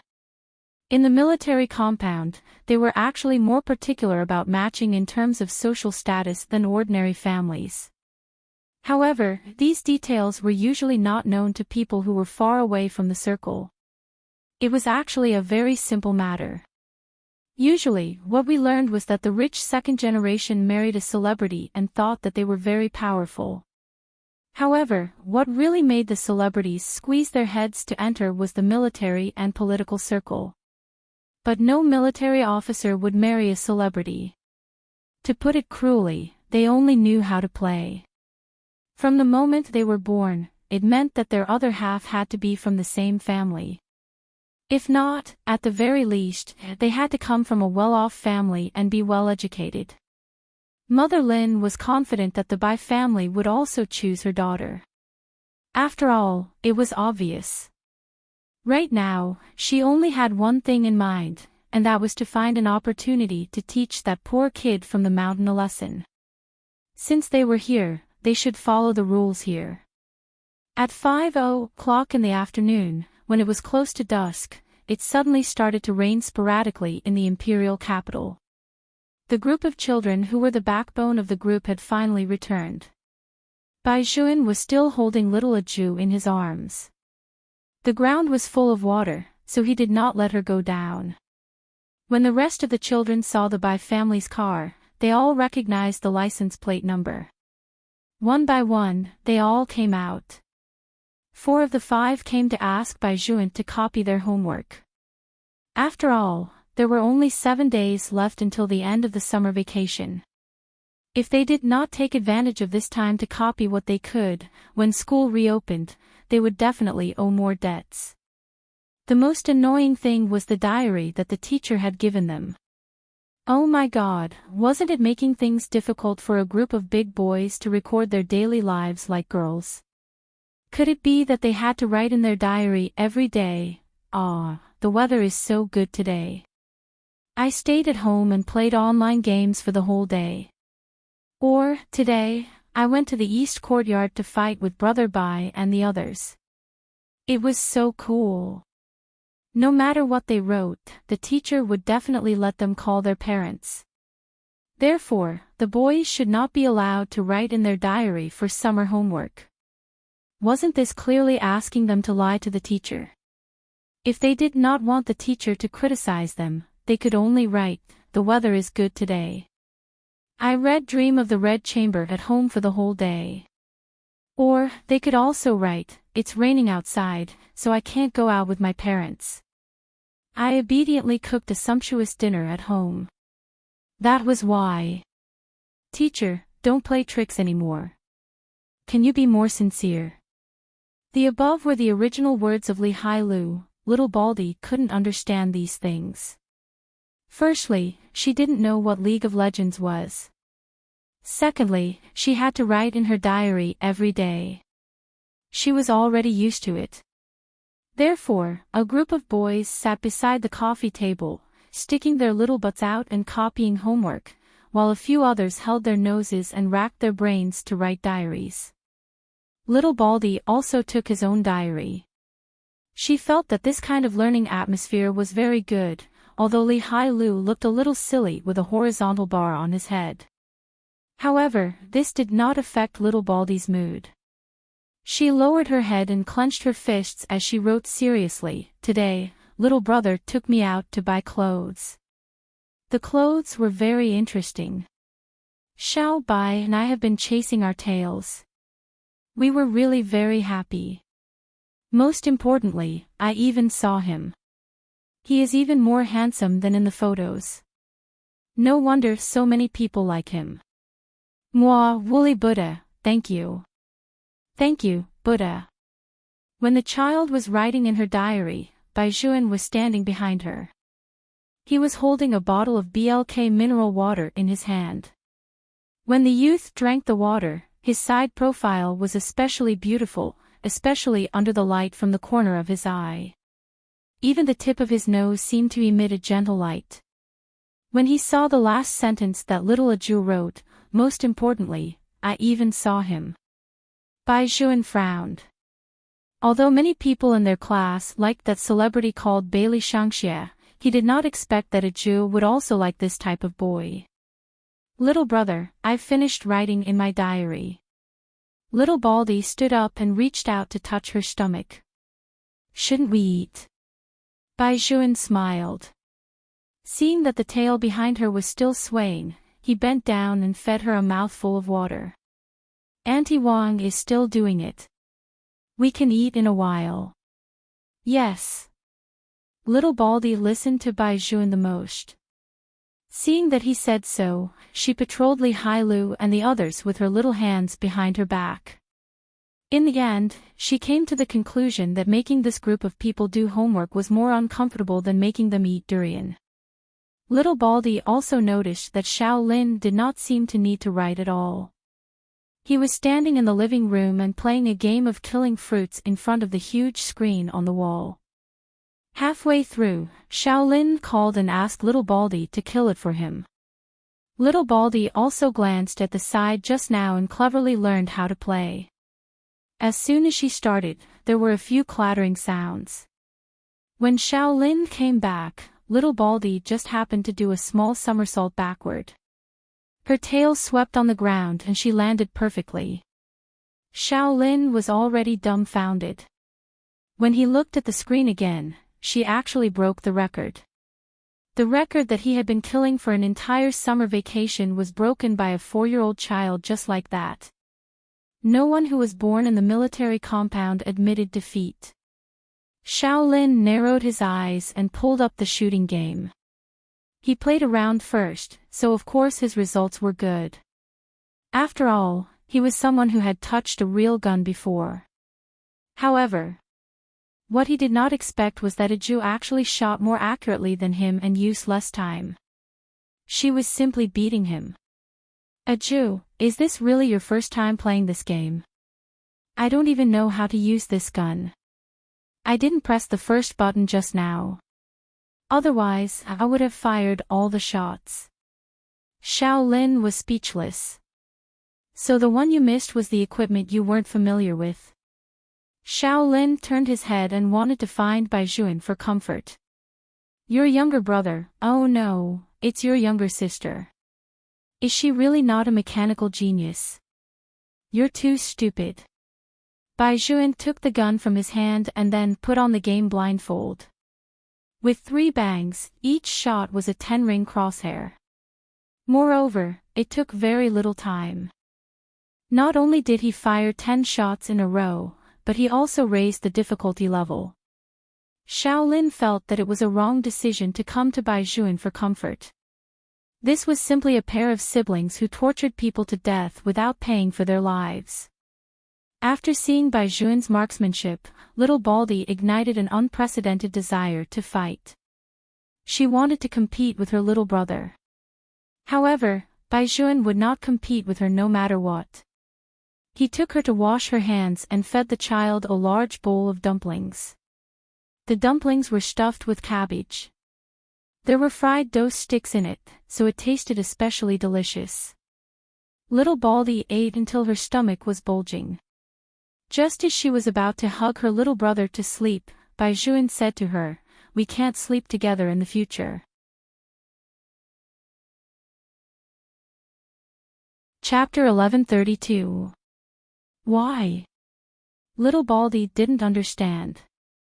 Everything was fine yesterday. Why did little brother suddenly change? Didn't he say that he wouldn't send her away? Baijuan looked down at her. "Aju, haven't you always thought that you were a boy?" "It's not that." Little Baldy seriously corrected Baijuan. "It's that I'm a boy.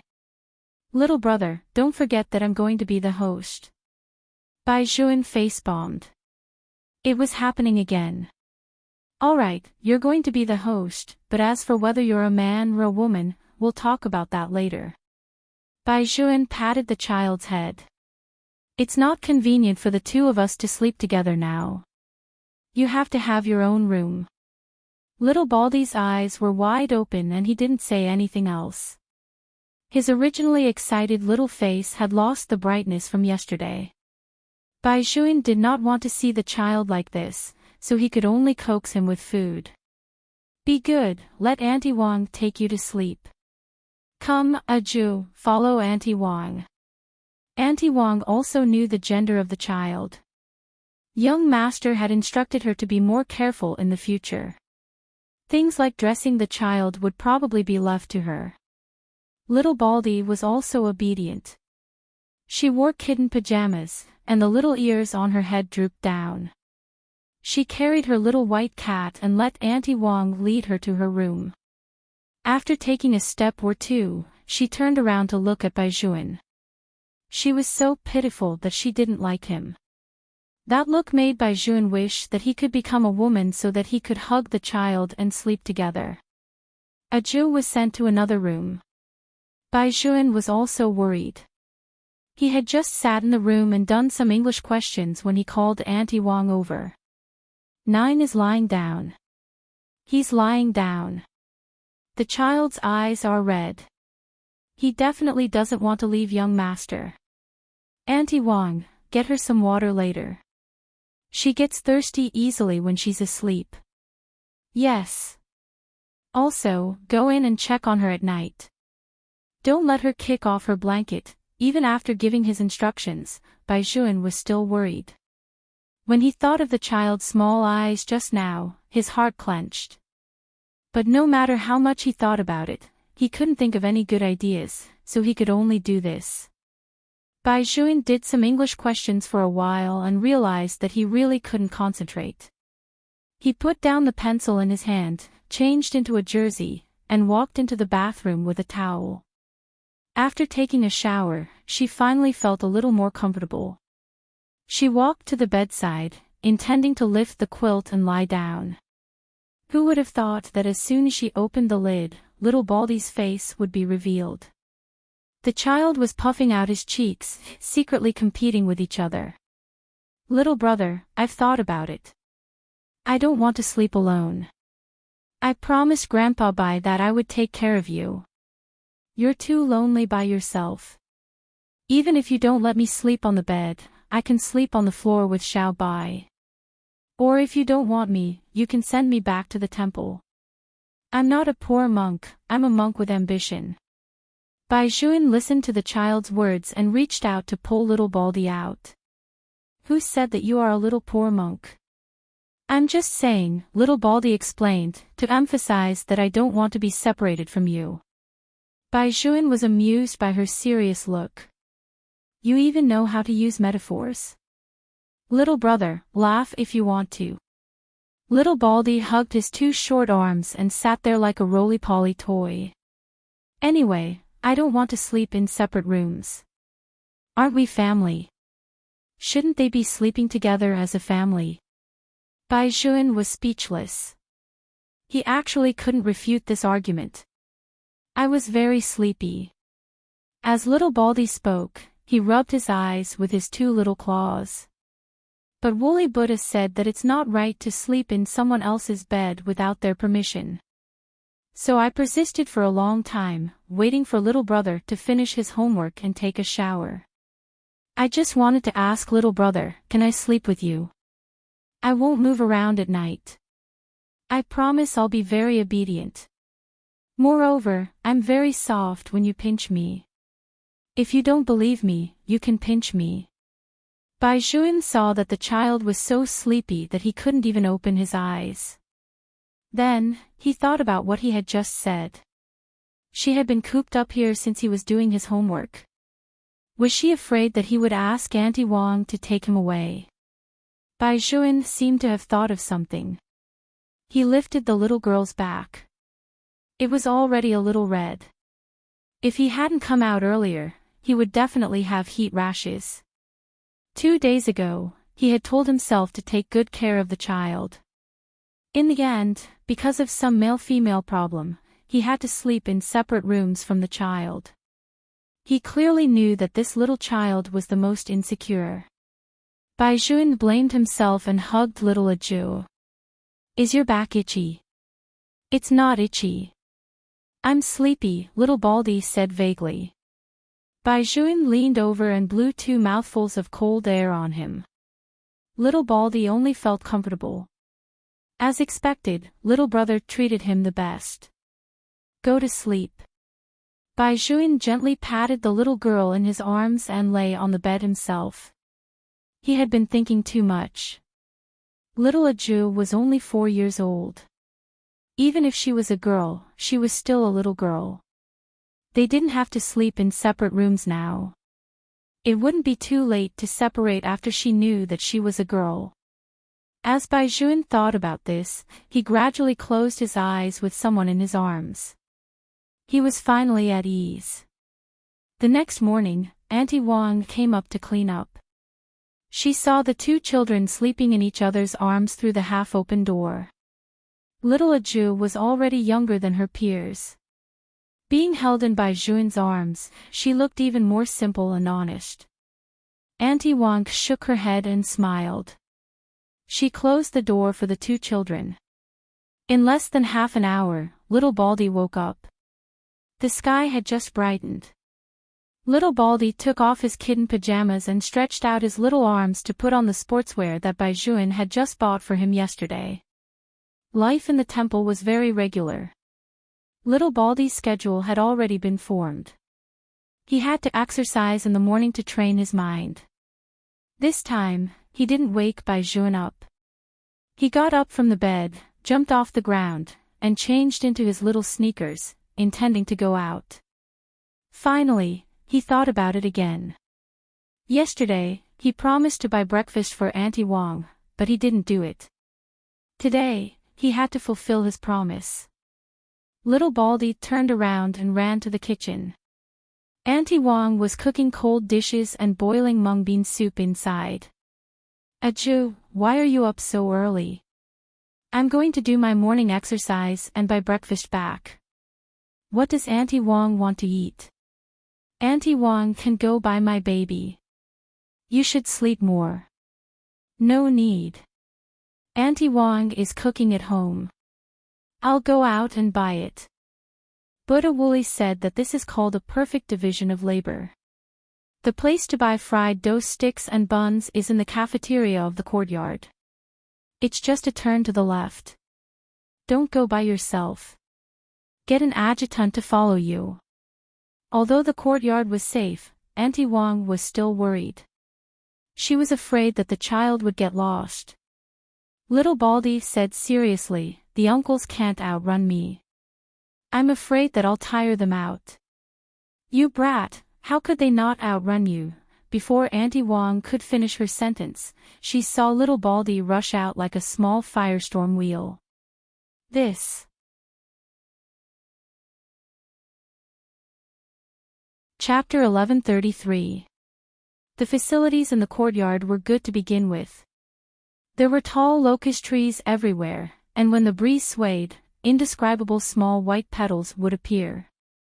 Many chiefs liked to practice military boxing below, and there were also people who ran around it. All of them were wearing camouflage uniforms.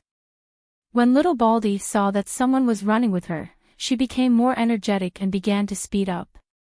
That day, little Gangsterly was also dragged to the training garden by his father. As soon as he arrived, he saw a small figure that was like a flaming wheel killing a group of soldiers in seconds. He rubbed his sleepy face and was a little dumbfounded. That was indeed little Aju. Little Gangsterly's father was also a little stunned. After looking at her, he looked at his son and felt even more annoyed. Look at her. Even a little kid runs faster than you. Little Gangsterly was very careless. She is the sister that Baijuan brought back from the mountain. Of course she runs fast. You both live together.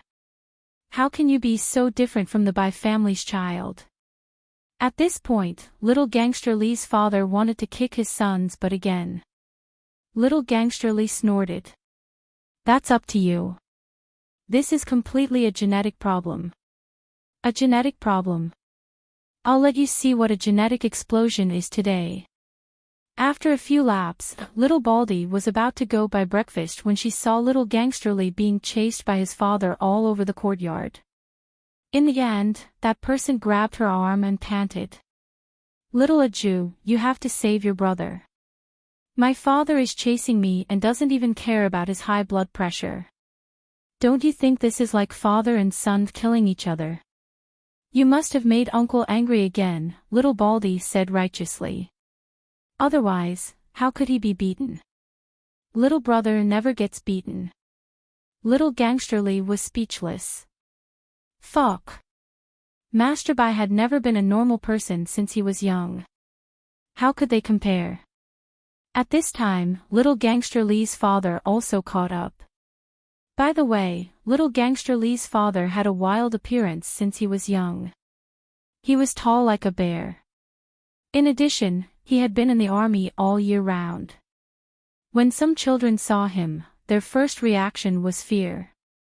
Therefore, when facing Little Baldy, he deliberately softened his tone. Little Aju, right? Yesterday, you went out to play with Brotherly. Did you have fun? Little Baldy answered seriously, Brotherly treated us to fried with him. Fried potatoes. Li Bawang's father was confused. Little Gangsterly explained to his father, it's French fries. Little Aju loves to eat French fries. She only eats vegetarian food and doesn't eat meat. Uncle, I'm going to buy breakfast for little brother. Can you ask Brotherly to take me? Little Baldy counted with his fingers. The money I brought is neither too much nor too little. I can treat Uncle Li to a cup of soy milk and a youtiao. The youtiao in the canteen is very delicious. I even ate it yesterday. Li Bawang's father had never been invited to breakfast by such a young child. After hearing this, he was very happy.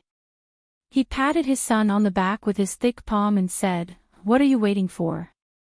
Hurry up and take Aju to buy food. Cough cough, cough cough cough. Little Gangsterly was about to be slapped to death. Dad, I know you like children, but can you show some mercy? I'm your biological son. Little Gangsterly's father raised his son crudely. In addition, little Gangsterly's achievements made people want to throw him back into their stomachs. He gave a very serious order, Brat, go quickly. Yes. Little Gangsterly saluted his father. Before leaving, little gangster Lee's father pulled him back and stuffed 100 yuan into his hands. He couldn't really let a Jew buy breakfast. The child was only a few years old. Little gangster Lee patted his chest and said, "Dad, don't worry. I promise to spend all of it."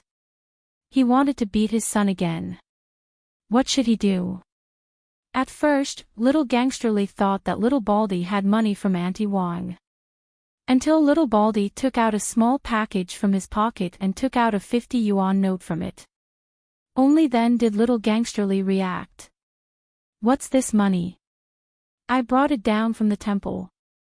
Little Baldy looked at the canteen and replied, "Master said that every year, my mother would donate a lot of incense money to the temple. Master asked me to bring some of it down the mountain." Little gangster Lee said, "A part of it, the big package you're carrying?" "Oh, it's full of money." Little Baldy used the back of his little hand to wipe the sweat on his forehead. "Shouldn't you bring more money when you go out?" Little gangster Lee scratched the wall. He had never thought that little Baldy would be a rich woman. "Besides, I have to support you in the future." Little Baldy lowered his head and fiddled with his small package. "This little money is not enough. When I become an abbot, I can earn a lot of incense money." Little gangster Lee was stunned. "You become an abbot to earn money? Monks also need to eat. If I don't earn money, how can I eat? How can I believe in woolly Buddha?" Little Baldy said matter-of-factly. Little gangster Lee felt that his worldview had been overturned. Fortunately, the child had a conscience and bought him a cup of mung bean soup. He let him drink it and calm down. Although he had already seen little Baldy's appetite, little gangster Lee still couldn't react to buying 6 vegetable buns and half a bag of fried dough sticks. "You and Baijuan can't eat so much, right? These are all for myself. I've been exercising for a long time today, so I need to replenish my nutrition. Otherwise, I won't grow tall." Little Baldy said very seriously, "Little brother doesn't like to eat fried dough sticks. He likes to eat eggs. I'm going to buy him 10 tea eggs later." Little gangster Lee was speechless. "Trust me, child. If you buy so many tea eggs back, your little brother will choke to death. No one can eat as much as you." Little Baldy didn't care about little gangster Lee's pitiful Lin Dayu's gaze. She was busy buying everyone their favorite food. Although little Baldy looked very stupid, he still knew the basic principles. If someone bought something for him, he had to return the favor. Even if the little brother liked to support him, he couldn't always eat and drink for free in the Bai family. He had to do a lot of things. Little Baldy's thoughts were so straightforward. Li Hailu followed her from one place to the next. He was already exhausted. Little Baldy, on the other hand, was full of energy as he carried a lot of things. When he saw that little gangster Lee couldn't walk anymore, he even emptied a chubby little hand and directly dragged him away. Yes, she thought of the days when she dragged her martial nephews on the mountain. It was very happy. Little gangster Lee, who was being dragged, struggled to get up.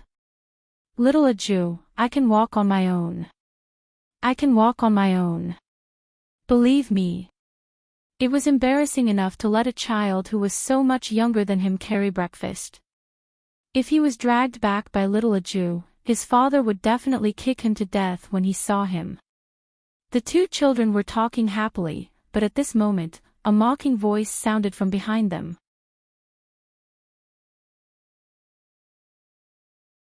Chapter 1134. I was wondering why I couldn't buy anything so early in the morning. It turns out that someone ate too much. Even the chef in the cafeteria didn't have time to cook anymore. Master Lee turned around and saw the prettiest girl's mother standing with a few aunties in the courtyard with a disdainful smile on her face. Master Lee frowned subconsciously but didn't say anything. Lin Ziwen's mother spoke again. "Xiao Lu, why are you with such a person? She's a child of the Bai family. Masterly thought that she didn't know a Jew's identity. Mrs. Lin sneered. How can an outsider from the countryside become a child of the Bai family? Xiaolu, you're young, and your mother isn't by your side all year round. Auntie Lin will teach you what kind of person you should hang out with. Hanging out with such an outsider will lower your status. We've never seen such a person in our cafeteria. Have you never eaten fried dough sticks in your life? Why are you buying half a bag of them? At first, when little Baldy heard what the other party said, she thought that she had bought all the food and caused the other party to not have breakfast. Then, the more she listened, the more she felt that the other party's tone was not very good. Although little Baldy was young, she still had a sense of right and wrong. In addition, there were still many fried dough sticks at Uncle Lin's place. This female benefactor didn't buy them but instead complained that she bought too much. According to what Buddha said, this was not reasonable at all. However, the other party had no intention of stopping. Xiaolu, it's obvious that this child has no manners. Which parent would let their child eat so much? Mrs. Lin glanced at little Baldy contemptuously. Unless it's those poor people from the countryside. I spent money to buy the fried dough sticks. It's my business how much I eat. What does it have to do with this female benefactor? Little Baldy was unhappy. She hated it when people said that she had no manners. Although her mother was not by her side, she would teach her a lot of things every time she wrote a letter. Her brothers would also send her a lot of things. She didn't steal or rob, so how could she have no manners? Her mother had told her that the things she bought within reason were hers. No one else had the right to talk nonsense. When Mrs. Lin heard that the little girl dared to talk back to her, she was instantly angry and laughed. Look, this child really has no manners at all. The adults are lecturing them. How can a child interrupt? You're obviously talking about me. Why can't I interrupt? Little Baldy narrowed his eyes and looked at her. I'm a person with a good upbringing. On the contrary, this benefactress, it's not up to you to criticize how much I eat when I buy something. Even if I'm from the countryside, I'm not eating your food. Mrs. Lin snorted, you're indeed not eating my family's food, you're eating the Bai family's food. How can a child be so shameless? Do you think it's natural to stay in the Bai family? I didn't stay in the Bai family. Little Baldy had already been agitated by her little brother wanting to sleep in separate beds with her last night. Now that she was being said like this, the child felt very uncomfortable. She clenched her little hands tightly. She really wanted to beat someone up. However, Master had told him to control his temper after leaving the mountain. When he wanted to beat someone up, he had to recite Amitabha 3 times in his mind. Even her little brother didn't like her fighting. You didn't stay in the Bai family. Alright, kid, I don't have time to talk to you about this. Mrs. Lin was very indifferent. In the future, when you buy so many things in the cafeteria, do you think you're feeding pigs? Even pigs can't eat as much as you. The aunties chuckled softly. Little Baldy had never experienced such things. She had been sent to the mountain since she was young. Her master, senior brothers, and martial nephews all felt very sorry for the child. No one would mock little Baldy like this. The disdain in her words was blatantly hurtful. Little Gangsterly was also a naughty child. In addition, he was loyal to his friends. He turned his body sideways and stood in front of little Baldy. Auntie Lin, you're the one who's shameless to bully a child like this. My father said that a hero doesn't care about his background. It's despicable to bully a child like this. You little rabbit, no wonder your father beats you every day. Mrs. Lin snorted coldly in anger. You're really the kind of person you play with. You'll be a good-for-nothing for the rest of your life. Little Baldy felt that it was useless no matter how much she chanted Amitabha. She took a step forward with her short legs, and her eyes were as bright as a little wolf's. Mrs. Lin panicked under the gaze of the child in front of her. She raised her hand and pushed away the soy milk in her hand. Little Baldy had a lot of things hanging on her body. With Mrs. Lin's brute force, her small sportswear was spilled all over her body. However, she still did not take a step back. She just looked at Mrs. Lin and said, "Apologize." Mrs. Lin's skirt was stained with soy milk. She was extremely disgusted. "You still dare to ask me to apologize? Do you think you're really a member of the Bai family just because you're here? I'll teach you a lesson today and let you know where you are.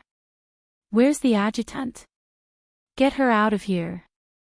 When little Gangster Lee saw this situation, he was afraid that he could not protect little Aju. They were all adults, and his father was not here. Not everyone dared to provoke the Lin family in the military compound.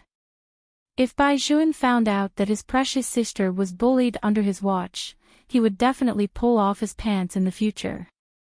Little Gangster Lee did not even think about it. He directly threw the things on Mrs. Lin, turned around, and ran towards the Bai family. Madame Lin's millet porridge was thrown at her head. She was so angry that her face turned green, this little brat. "I'm going crazy, I'm really going crazy." When little Baldy saw that little Gangster Lee had started to throw things, she thought that the battle had started. However, she did not like to waste food. First, she lowered her head and put down the tea egg that little brother liked the most. Then, her sharp eyes swept over the two adjutants who came in. The people from the Lin family were always unreasonable, especially the people who followed Mrs. Lin. They stretched out their hands towards little Baldy. Little Baldy's eyes darkened as she pinched the forearm of one of the adjutants. It was different from when she usually sparred with others. This time, she really used all her strength. Mrs. Lin saw that the child still wanted to resist. "Is this child going to heaven or something? Throw her away. Let's see who dares to touch her." There was a bang. The door of the cafeteria was kicked fiercely. Bai Juan, who was wearing a coat, walked in from outside. His face no longer had the usual smile of a young master. It was said that Bai Juan was the calmest child in the compound. When he saw the elders, he could not find any mistakes at all. Even his usual actions were according to a template. But today, without saying anything, he went up and gave that adjutant a slap. "Is there no one else in the Bai family? Look clearly who she is, and you still dare to make a move."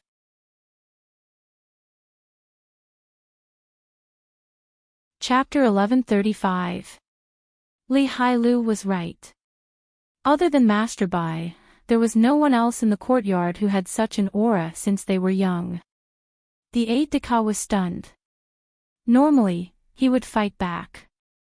Tyrantly gritted his teeth. He must have used his connections to get in. How dare he return Master Bai's hand? "Have you figured out your military rank?" Unfortunately, Bai Juan did not compete with him in terms of military rank. He kicked him fiercely. He was like a young warlord who had yet to grow up.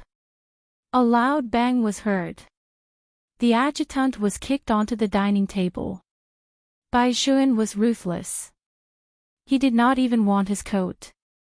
He turned around and looked at Mrs. Lin, but his words were directed at Li Hailu.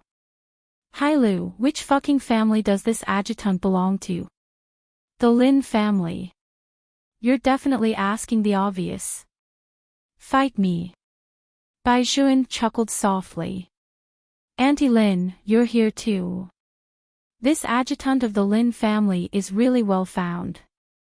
He dares to beat up anyone he sees, right? Uncle Jean, call my grandpa and tell him that if my grandpa gives him the position that cousin Lin wants, he won't have a grandson like me." This. Little Gangster Lee interrupted and said, "That's not necessary, right?" Bai Juan ignored him and continued, "By the way, tell my grandfather that in the future, I will fucking beat up the Lin family every time I see them. Their entire family will bully me because I don't have a father or mother. This time, Adjutant Zhang was the one who hesitated. Young master, who would dare to bully you like this in the courtyard? The old chief doesn't like it when people mention this. You're obviously trying to infuriate the old chief. Xuan, this is all a misunderstanding. How could Auntie bully you? Mrs. Lin wanted to explain, I'll change this adjutant later. Don't you think it's not good to alarm the old master over such a small matter? Bai Xuan smiled again. Auntie Lin, when you were about to kick him out just now, why didn't you say that this was a small matter? If someone treated Lin Ziwen the same way today, you definitely wouldn't say it was a small matter. Little Xuan, you brought back a child from the mountains. Auntie saw that she was really uneducated and didn't have any control when she ate, so I just wanted to control her. Is this worth getting angry over? Bai Xuan's eyes darkened. I call you auntie because of Uncle Lin. Do you really think that you're my auntie? A mistress dares to say that others have no manners. These words were the eternal pain in Madame Lin's heart, but because of the Lin family's power, no one dared to mention it. In fact, Miss Lin had indeed been promoted later on. The previous wife of the Lin family was the one who was magnanimous. However, she had thought things through and decided not to go abroad with this marriage in mind. When Mrs. Lin heard this, her face turned red and white. Xuan, you're almost done. Bai Xuan's expression was cold. Uncle Zhang, go and call Grandpa immediately. Yes. Deputy Zhang, you finally understand. If you didn't make this call today, young master would have directly destroyed the canteen. Mrs. Lin hurriedly reached out and pulled Adjutant Zhang. Just because of a little country bumpkin, the relationship between the two families is ruined. Little Xuan is a child. How can Adjutant Zhang not understand? Vice Commander Zhang's mouth opened wide. No wonder young master was so angry. This woman really had a bad mouth. When Mrs. Lin saw that she had stabilized Vice Commander Zhang, she turned around and continued to say to Bai Xuan, Little Xuan, look at Auntie Lin's body. It's all because of this little country bumpkin. Auntie Lin didn't say anything to you, right? Let's forget about this matter. Let's not alarm the old man. Don't alarm my grandfather. Sure. Bai Xuan walked in front of Vice Commander Zhang and took the pistol hanging on his belt with a snap. He pointed it directly at Mrs. Lin's head. I'll shoot you, and we'll forget about this matter.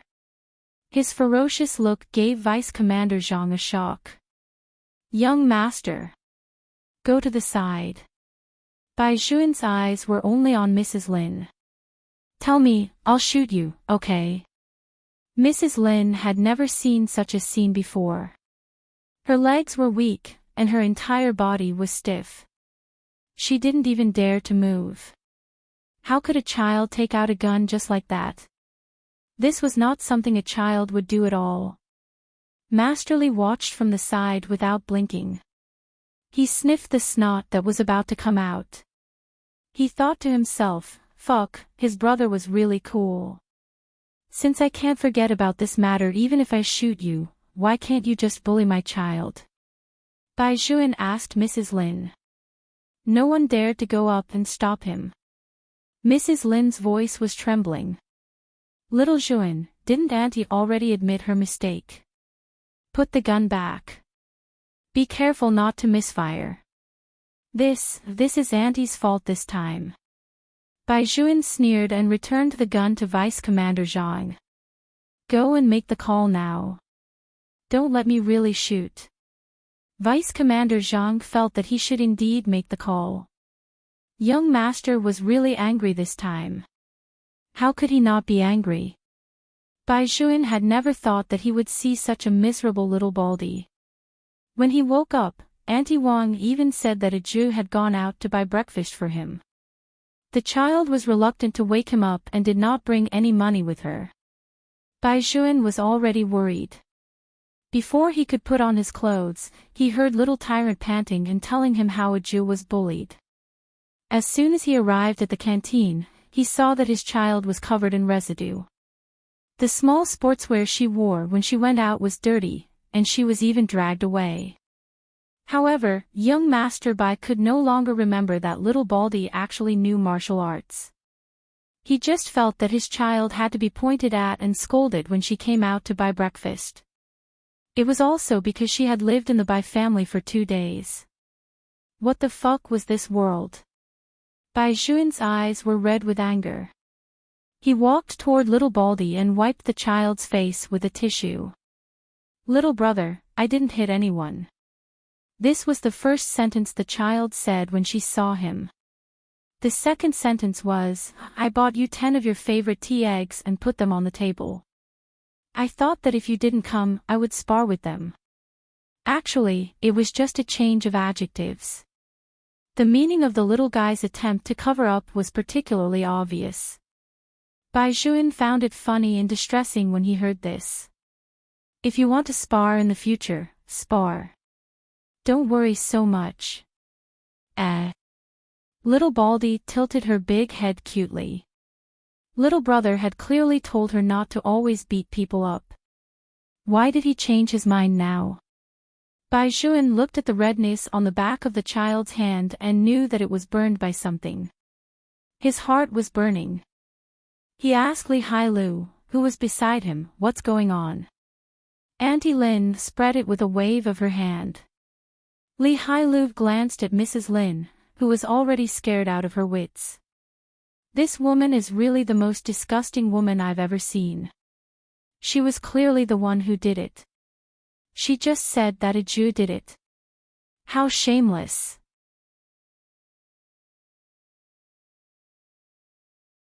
Chapter 1136. Li Hailu's voice was loud to begin with, but after he shouted like this, the people who came to buy food all knew what was going on. They turned around and looked at Bai Juan, who was protecting little Baldy. No wonder the kid from the Bai family was so angry. Mrs. Lin had really gone too far this time. Bullying a child was at the very least a personality problem. Xiao Feng followed his mother to buy breakfast. When he saw that his brothers were all there, and when he heard Li Hailu shout, he gave up his usual image as a noble young master. He ran over and asked Bai Juan, "Are you okay?" "I'm fine." Bai Juan looked at Mrs. Lin. "It's the Lin family who are in trouble." Xiao Feng had been with Bai Juan since he was young. In the military compound, the reason why people did not dare to provoke these two families was because they were very close. "Mom." Compared to Li Hailu, Xiao Feng's voice was not that loud, but it made Mrs. Lin even more afraid. "Someone is bullying Bai Juan. Come and take a look." Mrs. Xiao walked over. She was wearing a pure white business suit. She didn't look like someone who had given birth to a child at all. Her temperament was particularly good. She worked in education and came from a scholarly family. From the beginning, she didn't like Mrs. Lin. If it weren't for the old chief, she wouldn't even greet Mrs. Lin when she saw her. Now that she heard her son say that Bai Juan had been bullied, when her eyes swept over Mrs. Lin, they became more and more emotionless. "What's going on?" Mrs. Lin wanted to explain. But she was stopped by Mrs. Xiao's words. "I'm asking Xiao Juan, not you." "Auntie Xiao, I'll settle this matter." Bai Juan didn't even say anything because he felt that there was no need to say anything about what had happened. When Mrs. Xiao heard this, she knew that even she couldn't interfere. This child. "Hailu, go and tell Master Li to fry as many fried dough sticks as he can." Bai Juan's voice was indifferent. "Our child can eat so much. I can buy as much for her as she eats. We are just buying things. Do we have to be discriminated against just because we buy more? How can the food be scattered by someone?" As he spoke, Bai Juan looked in Mrs. Lin's direction. You'd better not go out these few days. I can't guarantee that I won't splash you with hot soy milk when you go out. Or you will think that I treat an elder like this, right? That's even easier. Hai Lu, Xiao Feng, in the future, no matter whether the Lin family is male or female, including Lin Ziwen, beat them up every time you see them. Bai Zhuan.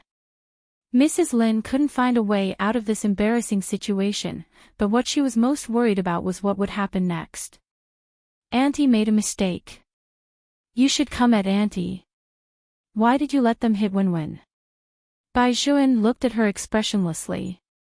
Because I am a child with no upbringing. I will do whatever I like. If you can bully my child, why can't I make an example of your child? Your child is a treasure, but mine isn't. You're just bullying our Lin clan because we're not as powerful as your Bai clan, right? Mrs. Lin was also confused with anger. Her mouth was trembling. Why don't you see how much our Lin family has helped your Bai family get to where they are today? When Bai Zhuan heard this, he smiled. So it's all because of the Lin family's help that our Bai family has today. You should say this to my grandfather. It's best if you call Grandpa Lin and Uncle Lin over and ask them why your Lin family helped our Bai family. You're really used to being left alone. I don't want to talk to you. Mrs. Lin turned her face away, thinking that since old Chief Bai had already been alerted, she could just fight to the end.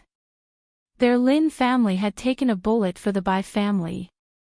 Xiao Lin's mother, who was at the side, originally wanted to persuade Bai Zhuan not to show off so much at such a young age. Now that she heard Mrs. Lin's words, she could not help but shake her head. The Lin family had really courted death by marrying such a daughter-in-law into the family. The other two daughters-in-law, who were often with Mrs. Lin and had just entered the family, did not know the twists and turns of this matter. They only felt that Bai Zhuan was unreasonable. That's enough. Sister Lin just said one more sentence. Shouldn't the elders teach the younger generation to listen? Chief Lin has taken a bullet for others before, right? Isn't that so? Now, someone is trying to be ungrateful, hee. Not to mention Xiao Lin's mother, even little Gangsterly felt that these women were a little retarded. No wonder his father had taught him since he was young that he had to marry a virtuous wife and not just for looks. Little Gangsterly had been conflicted in the past. He liked good-looking girls so much, but his father had denied his only criteria for choosing a girlfriend. Wasn't this forcing him to turn gay? He now understood that in the future, he really had to look at not just the face, but also the brain. Otherwise, he would not even know when he would die. Bai Zhuan was even more direct. He first carried little Baldy up, then said to Vice Commander Zhang, remember all their names. Hey, you really scared us to death. Isn't he just a child? Can he really be the head of the Bai family? Even if old Chief Bai comes, he has to care about his face. This child really needs to be disciplined. He's getting more and more lawless. Xiao Lin listened to this series of attacks and raised his head again. He looked at the tall and straight figure not far away. Without thinking, he walked over and said to Mother Xiao, Mom, tell Dad and Grandpa that if Bai Zhuan wants to fight, I'll fight with him. I'll fight with him too. Little Gangsterly also ran over. There was a layer of sweat on his forehead. Those who don't like Bai Zhuan are going against the Li family. Bai Zhuan stood in the middle of the two people. He was like a pine tree with delicate features. He was even holding the soft little Baldy in his hand. Mother Xiao looked at this scene and seemed to see the future of the military compound. These children seemed to be even more united than the previous generation. Outsiders always said that the reason why the Chinese were sometimes cowardly was because before others could attack, their own family had already destroyed their own people. But now, Mrs. Xiao felt a kind of pure brotherly spirit from these juniors. Although they still looked a little immature and arrogant. But it was better than their brothers being submissive when they were in trouble.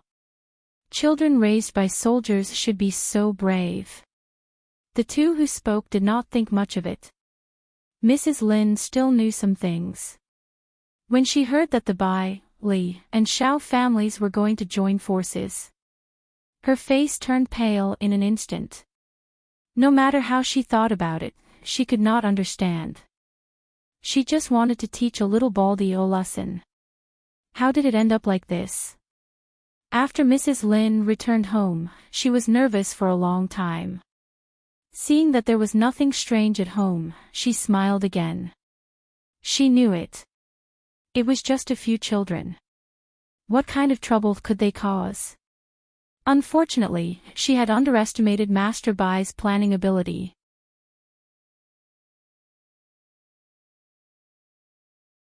Chapter 1137. You won't be of any use if you go home like this.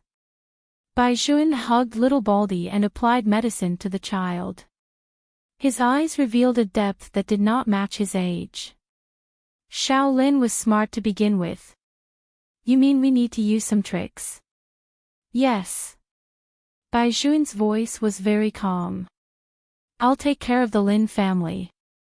Hai Lu, go home first and bring some steamed buns that Auntie Wang made.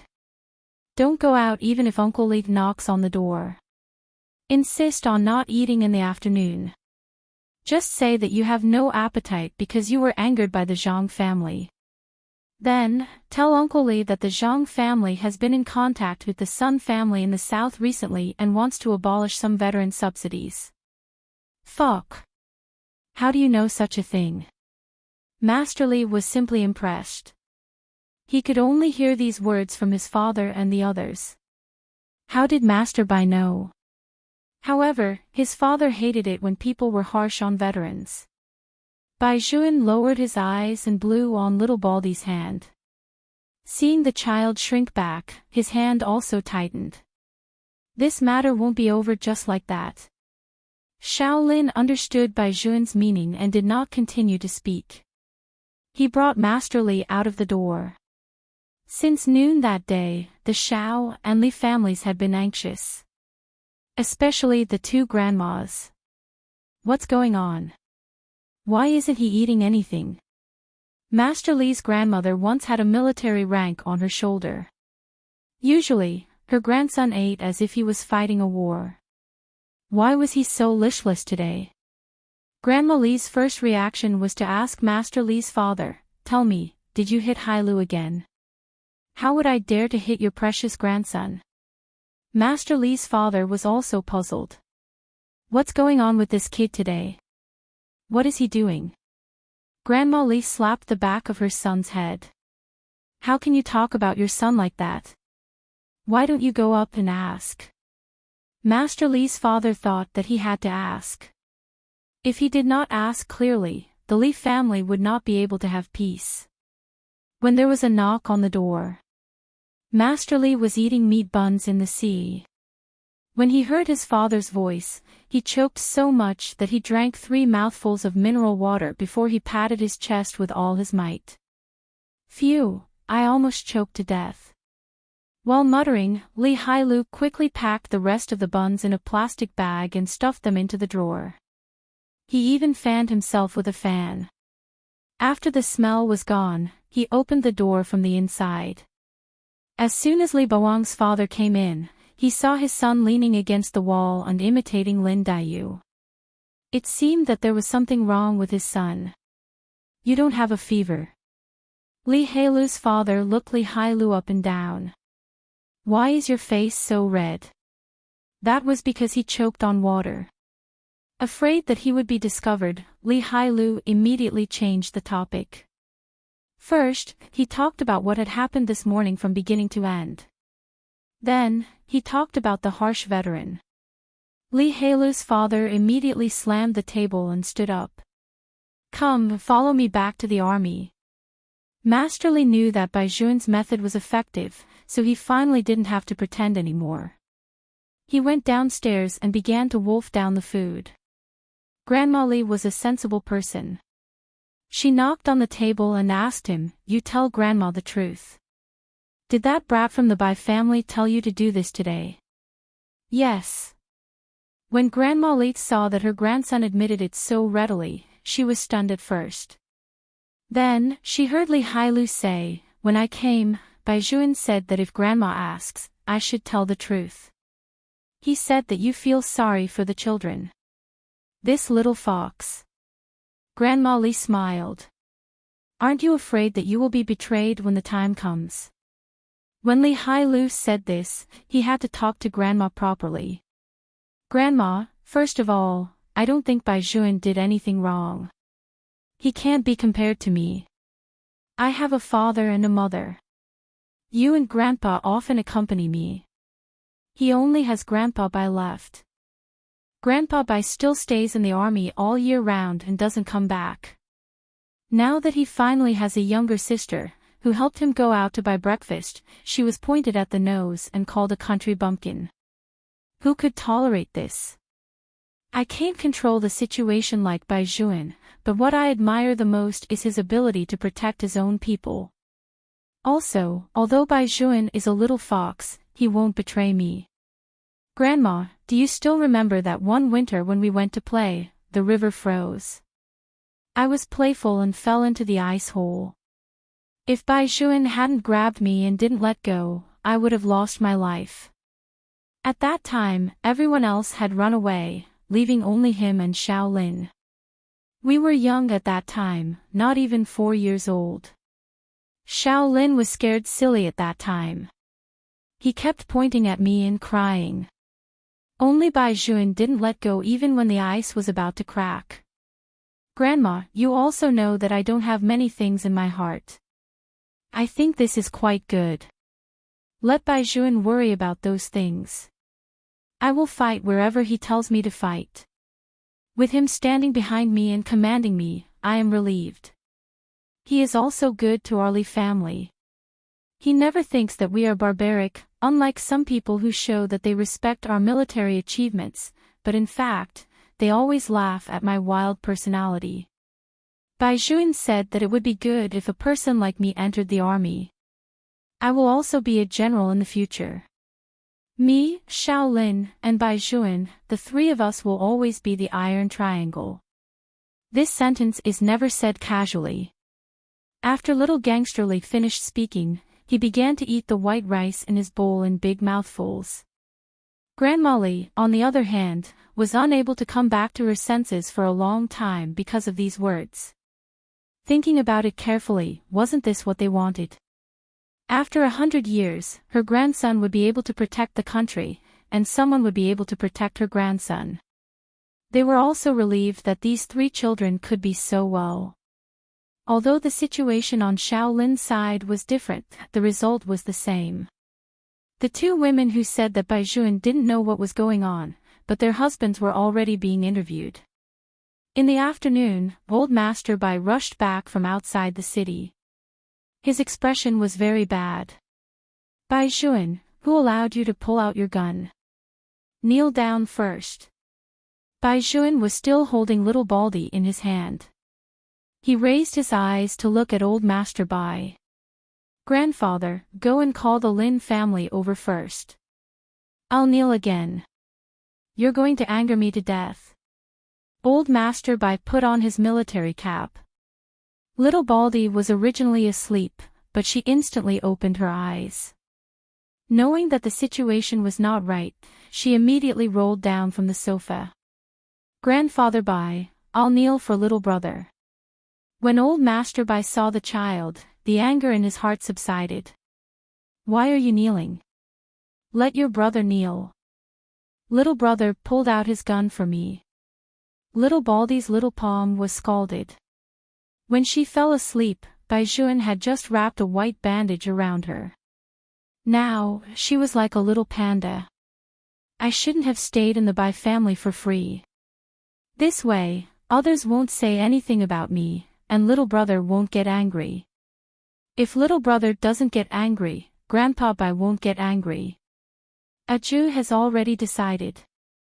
When little brother falls asleep in a while, I will go and find those people to settle the score. I will directly beat them up. In the future, I will settle my own matters on my own and not implicate little brother. I just don't know why, but in the end, the person who was coaxed became me. Speaking of this, little Baldy frowned in distress and said seriously, in the future, I must get rid of the habit of taking an afternoon nap.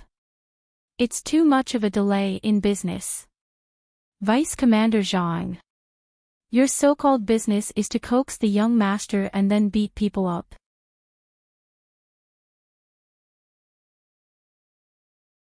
Chapter 1138. When old Master Bai heard little Baldy's words, he immediately frowned. Aju, tell Grandpa, who said that our little Aju was a freeloader? An ant. Little Baldy used her little claws to tug at the corner of old Master Bai's clothes. She even said that I was a little brother. At that time, I really wanted to beat her up. In the past, senior brother always said that the women at the foot of the mountain were tigers. Only now do I know what a tiger looks like. I don't think I'm wrong, but Grandpa Bai said that if you want us to kneel, we will kneel. Woolly Buddha said that this is called filial piety. Old Master Bai was stunned for a moment, then he smiled and reached out to touch little Baldy's big head. Our little Aju is more sensible than some adults. As he said that, old Master Bai looked at Bai Juan. You are older than Aju. As an older brother, there is nothing wrong with you protecting her. But Bai Juan, remember, don't let anyone in the family see you pull out the gun. The gun in your hand is to protect your family. Even if one day you want to use it, you have to do it where she can't see you.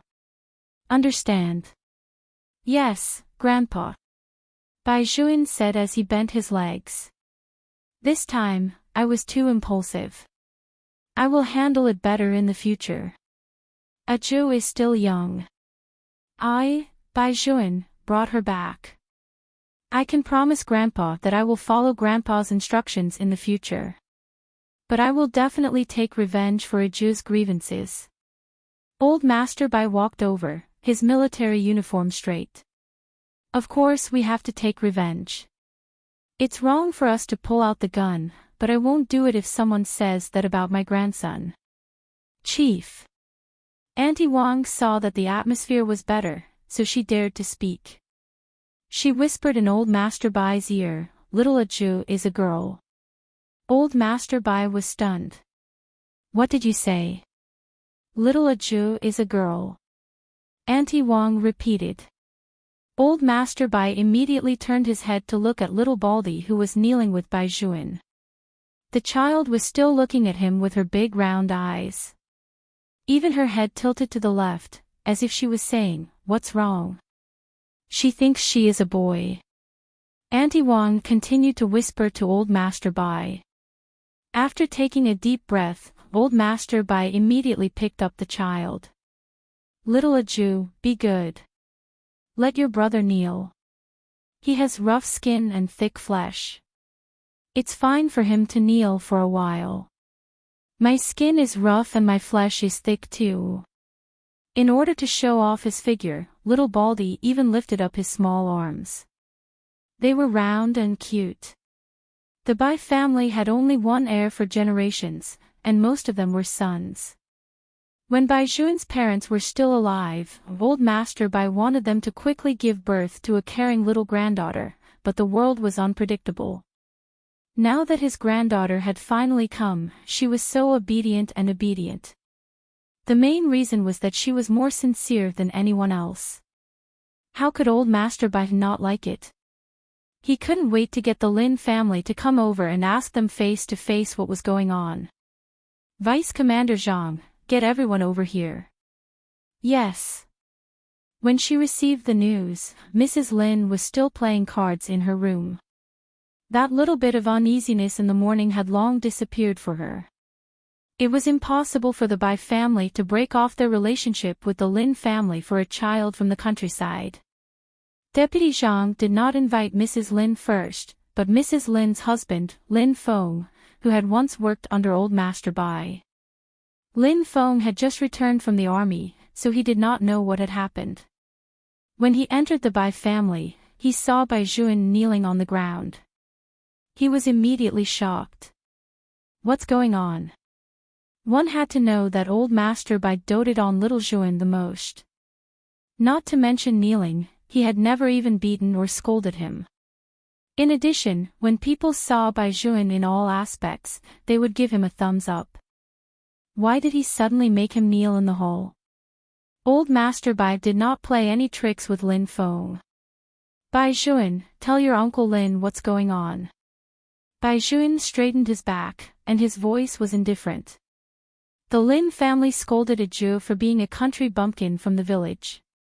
They mocked her for being able to eat and said that she was a pig. They even spilled the soy milk she bought on her body. They even said that it was Aju who was rude. Uncle Lin, since you're here today, let me ask you a question. Did our Bai family rely on your Lin family to get to where we are today? Your wife said that the Lin family is indebted to the Bai family. If it weren't for the Lin family, there would be no Bai family. If it weren't for Grandpa Lin taking the bullet for my grandfather, our Bai family would have been finished long ago. As soon as Lin Feng heard the first sentence, he subconsciously looked at his old chief. When he finished listening to everything, his heart thumped heavily. Old Master Bai also did not expect things to be like this. The expression on his face also turned cold. Lin Feng, since your wife brought this up, then let's have a good talk. Go. Bring Madam Lin here. When Lin Feng heard Old Master Bai use the word invite, he knelt on the ground with a thud. Deputy Zhang was waiting for Old Master Bai's words. In less than 5 minutes, he brought him to the Bai family. Lin Feng tried his best to explain to Old Master Bai. After all, if not for the help of the Bai family, just based on the Lin family's background, they would be nothing. Grandpa Lin was Old Master Bai's adjutant a long time ago. At that time, the Lin family was so poor that they had nothing. Old Master Bai valued Grandpa Lin's honesty and mentioned him again and again. It was indeed true that Grandpa Lin took the bullet for Old Master Bai. However, the adjutant was supposed to take the bullet for the chief. This was his duty. If it weren't for Old Master Bai, Grandpa Lin wouldn't have been able to stay in the army, let alone have a meteoric rise in the future. Outsiders didn't know about these things, but the older generation knew about them. However, these old leaders only told their descendants. Therefore, Mrs. Lin didn't know that she had just heard a little bit of news and then made up a version with her own imagination. She thought that the Lin and Bai families were so close because Grandpa Lin had saved Grandpa Bai's life. In fact, it was the complete opposite. For so many years, the Lin family had to rely on the Bai family for everything. Mrs. Lin was also a smart person. When she heard that Old Master Bai was looking for her, she began to cry before she even entered the door. The content of her cry was roughly, the two families have been in a relationship for so many years. Even if Bai Juan is looking for my old master, he shouldn't treat me like this. When Lin Feng heard this from inside, he wished that he could immediately rush to the door and shut this woman's mouth. When Mrs. Lin came in and saw that Lin Feng was also kneeling there, she thought that she was doing him a favor. Old Chief, how did our Lin family let down your Bai family? I admit that my words today were a little too much, but after all, my old master is still here. You can't just forget about your old friends, right? After Old Master Bai heard these words, he smiled coldly. I finally know why my grandson pulled out a gun. Lin Feng, you really married a good wife.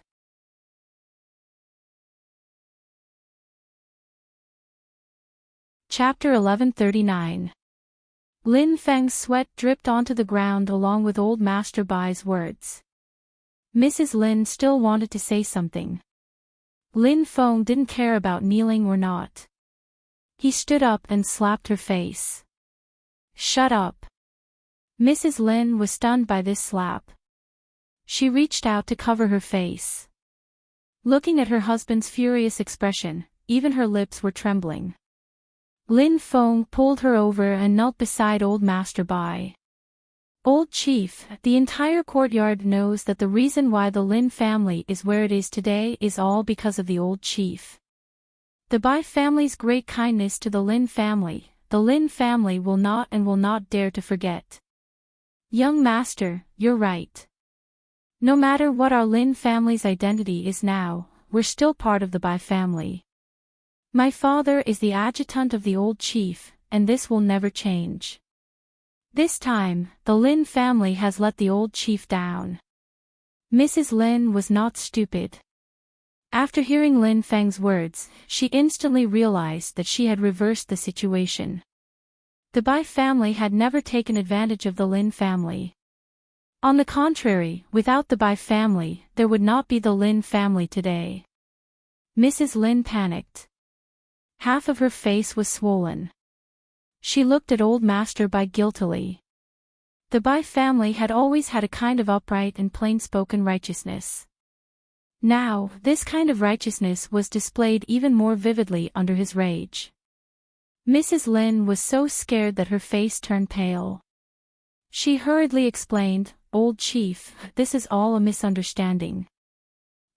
You said that a Jew is a country bumpkin is also a misunderstanding." Bai Juan's cold voice interrupted her. His hand was still holding little Baldy's head. "You overthrowing her soy milk is also a misunderstanding. Why are there so many misunderstandings in this world?" The more Lin Feng listened, the more miserable his expression became. Many times before, his father had told him to discipline his wife. However, he only felt that his wife usually treated people well. Although she liked to compare, which family didn't like to compare nowadays? Wasn't this a small problem? But now, he realized that this wife of his not only liked to compare, but she also liked to insult people and trample on people. She didn't even let go of children. The key was that this child was brought back by the Bai family. Why didn't she use her brain to think about it carefully? What was the Bai family's status? Since they had already decided to bring the child back, and Bai Juan had personally agreed to it, then would the child not be protected by the Bai family? In order to let everyone in the courtyard know about little Aju's existence, Bai Juan brought her to meet all the old chiefs in the military compound on the first day. What was the purpose of this? Was it purely to greet the old senior officers with a smile? This was clearly telling the entire hospital that although little Aju was adopted, she was no different from a member of the Bai family. But his wife had actually made such a big mistake. Lin Feng really didn't know what to do. Mrs. Lin was still not convinced, because in her heart, the little Baldy was just a little bastard from the countryside who didn't know who his parents were. However, she understood the current situation very well. If she did not admit her mistake, the old man would not let her go. Therefore, Mrs. Lin had been speaking anxiously. The content was probably to apologize to Bai Juan. Bai Juan glanced at her, his gaze indifferent. "You should say sorry to a Jew, not to me." Mrs. Lin gritted her teeth and looked at little Baldy. "A Jew, it's Auntie's fault this time. Look, if you had told Auntie earlier that your appetite was so big, there wouldn't be such a misunderstanding now. In fact, it's not a big deal for a child to eat a little more. Moreover, Auntie didn't have any ill intentions towards you at that time. It's just that Auntie's method was wrong and her attitude was a little too much, which made you feel uncomfortable. Look at now. Because of the two of us, the Bai family and the Lin family have become estranged. This is not good. The old chief is old. Do you want Grandpa Bai to continue to be angry? Little Aju is so kind and a monk. She definitely doesn't want to make things difficult for the adults. She will definitely forgive Auntie, right?" Little Baldy felt that this sentence sounded awkward no matter how she listened to it.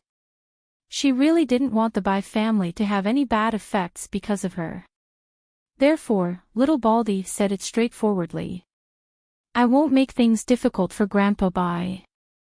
Buddha Wooly said that you should always be grateful to those who treat you well. Hearing the first half of this sentence, the corners of Mrs. Lin's mouth curled up. In the end, she was just a person who came down from the mountains. She just had a soft personality and didn't dare to cause any trouble. As long as she was criticized like this, she would definitely give in. However, the second half of Little Baldy's sentence made Mrs. Lin's entire face turn green. She said, "Kesu, I don't want to forgive you. You didn't even apologize to me." Buddha Wooly taught everyone that an apology has to be sincere. You're not sincere, but you're still in the Bai family now. It's not convenient for me to beat you up. When you leave the Bai family's courtyard, I'll make a move. Although my mother said that I have to be gentle with girls, after all, I'm going to be an abbot in the future, so I have to be gentlemanly. But I don't want to be gentle with you. I just want to beat you up.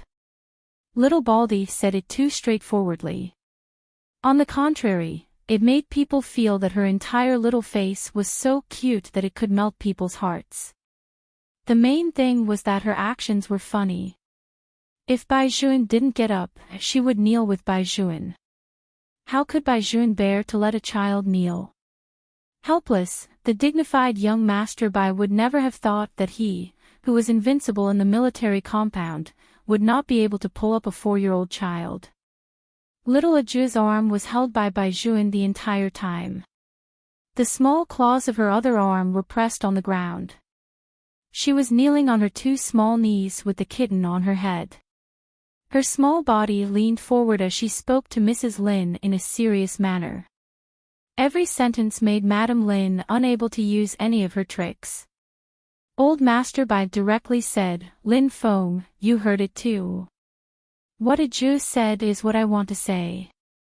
The Bai family will not accept such an accusatory apology. You guys can go out. From today onwards, if anything happens to the Lin family in the future, don't come looking for me again. Go back and tell your father that I'm grateful to him for taking the bullet for me back then, but this doesn't mean that his daughter-in-law can bully the Bai family as she pleases." As soon as this sentence was said, Lin Feng felt that he had lost his composure. He knew that if he walked out of this door, the Lin family would be finished. It was not just wealth, but also the lifeline of the entire Lin family. Especially his father, who had been upright all his life, only had respect for the old chief. He still did not know about this matter when he was outside. Once he found out, the Lin family would be turned upside down. Even if the Bai family was put aside, the Lin family's ungrateful reputation in the military compound would spread. When that time came, what would the Lin family do? The more Lin Feng thought about it, the more anxious he became. However, Bai Juan did not have the chance to explain to him. He directly asked Vice Commander Zhang to chase them out. Ever since Mrs. Lin married into the Lin family, she had never made such a fool of herself. Everyone in the compound was looking at her. Mrs. Lin was extremely angry. She said to Lin Feng, "Even if the Bai family is indebted to the Lin family, the current Lin family is not weak. Do they really think that they are the only one?"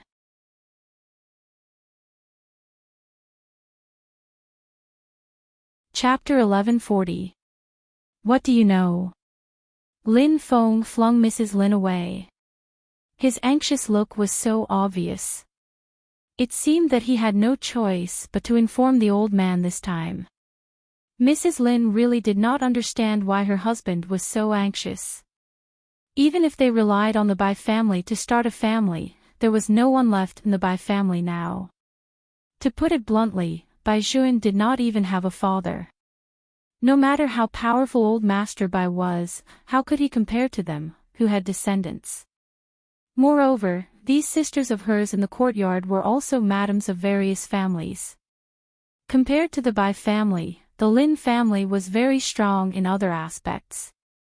Mrs. Lin did not say it on the surface, but she had plenty of ideas in her heart. She planned to go back and use her madam's diplomatic policy. Mrs. Lin went to the Zhang family first. Before she could speak, the sister she married into the Zhang family started crying. She said that her husband had been called away by the higher-ups. She did not know why. Mrs. Lin smiled faintly. Look at you, why are you crying? Maybe there's a mission. You've just been here for a short time and haven't experienced anything. Mrs. Zhang was coaxed by her and laughed.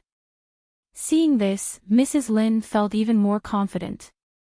These people were close to her to begin with. With these relationships, Old Master Bai had to weigh the pros and cons. In addition, Old Master Lin would definitely appear in this matter. What else did she have to worry about?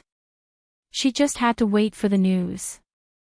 She knew that no matter how protective the Bai family was, they would not really do anything to her for a country bumpkin from the mountains. The more Mrs. Lin thought about it, the more relieved she became. She even found a few sisters in the military courtyard to play cards with her as if nothing had happened.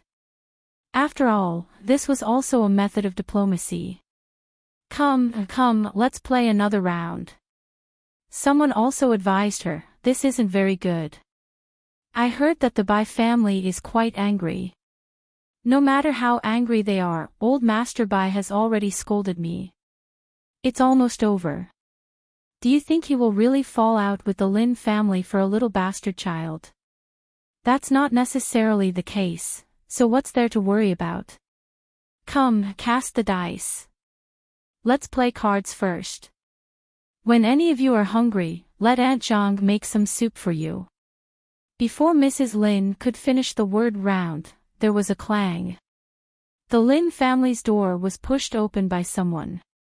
The madams who were playing mahjong were startled by the noise. They all stood up and looked towards the outer hall. Madam Lin comforted her, it's fine, it's fine. It must be that one of my family is back. She's still angry with me about the Bai family. Were you scolded by the old man? That's probably the case. One of my family members is very honest. The Bai family has scolded our Lin family so much, but he didn't say a single word. Madam Lin pressed her hand on the mahjong table and sighed, it's not good to be too sentimental. If you ask someone to help you once, you will have to be a servant for the rest of your life. Our Lin family is clearly not weak now, but we still have to be like a grandson and be scolded by Old Master Bai. This time, I think my old master will not let him off easily. Then you should go and take a look. As they spoke, they were about to leave. In the light, a motorcycle was parked right in front of the Lin family's gate. It was a limited edition BMW Tomahawk. The body was very large, beautiful, and stylish. The lines were so smooth that they were shining. The car was propped up by a figure using her long legs. Behind her sat a 9-year-old boy. The boy was wearing a well-ironed suit. He looked noble and handsome, but the way he looked at Mrs. Lin was a little heavy. At first, Madam Lin only saw such a motorcycle. She pulled the soldier beside her over and said, "What are you doing?" "Ah. Who can break in here just because they want to?" The soldier didn't say anything. His face was pale as he looked in that direction. Madam Lin followed his gaze and saw the 4 sports cars behind the motorcycle. Each of them had an aura that was difficult to ignore. The front lights were turned on, and they were all armed equipment. How did they break in here? Where were the guards? Where were the guards in the courtyard? Madam Lin was furious. Go and call them immediately. Tell them that someone has broken in. Tell them to send as many people as they can. Yes. The soldier received the order and was about to run out. However, before he could run 2 meters, he was stopped by a man who looked like a bear. That man was very tall, about 9 meters tall. He was bald and had long legs. His hands were very strong. With just a pull, he pressed him onto the hood of the car. Then, another handsome youth opened the car door beside him. Lin Feng was actually brought out by someone from inside. When Madame Lin saw her husband in the other party's hands, her eyes trembled. What was going on? What was going on? With a bang, the front of the tomahawk was turned. The figure on top of it took a step forward and slowly walked towards Madame Lin. The mottled light faded away, gradually revealing a clear face. Who else could it be but Hellion Vivian? Hellion Qingchen, who had already grown up, followed behind her, holding an assault rifle in his hand. If he didn't move, his entire body would be surrounded by an elegant aura. I heard that you dislike my sister very much. The boy spoke. There was an indescribable coldness in his voice. Madame Lin was sure that she had never seen this woman and boy before, so how could she dislike their sister? Did you recognize the wrong person? After all, Lin Feng was in the other party's hands, so Madame Lin's attitude was naturally very soft.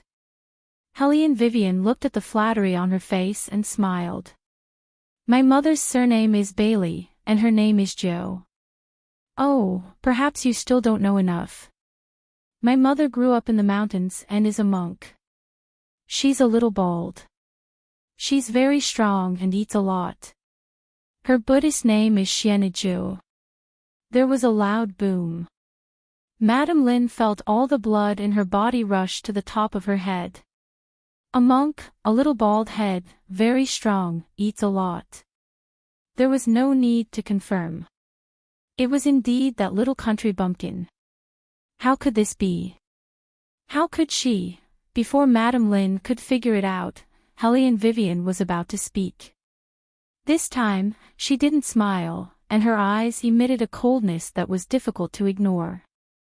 Since you think that my Aju is a bastard child without parents, then I'll let you see how I will deal with the person who bullies my daughter, Qingchen. Madame Lin accepted a bribe of 10,000 yuan. The money is a little. After all, she's just a military family member and doesn't have a clear military rank. Hellion Qingchen held the notebook in her hand. However, it doesn't matter. Our family has a professional team of lawyers. We will work hard to drag the entire Lin family down. Who asked my Aju to be a bastard child? When Madame Lin heard this last sentence, she couldn't hold on any longer. Her vision darkened and she almost fainted. The only thought in her mind was, this time, she was really done for.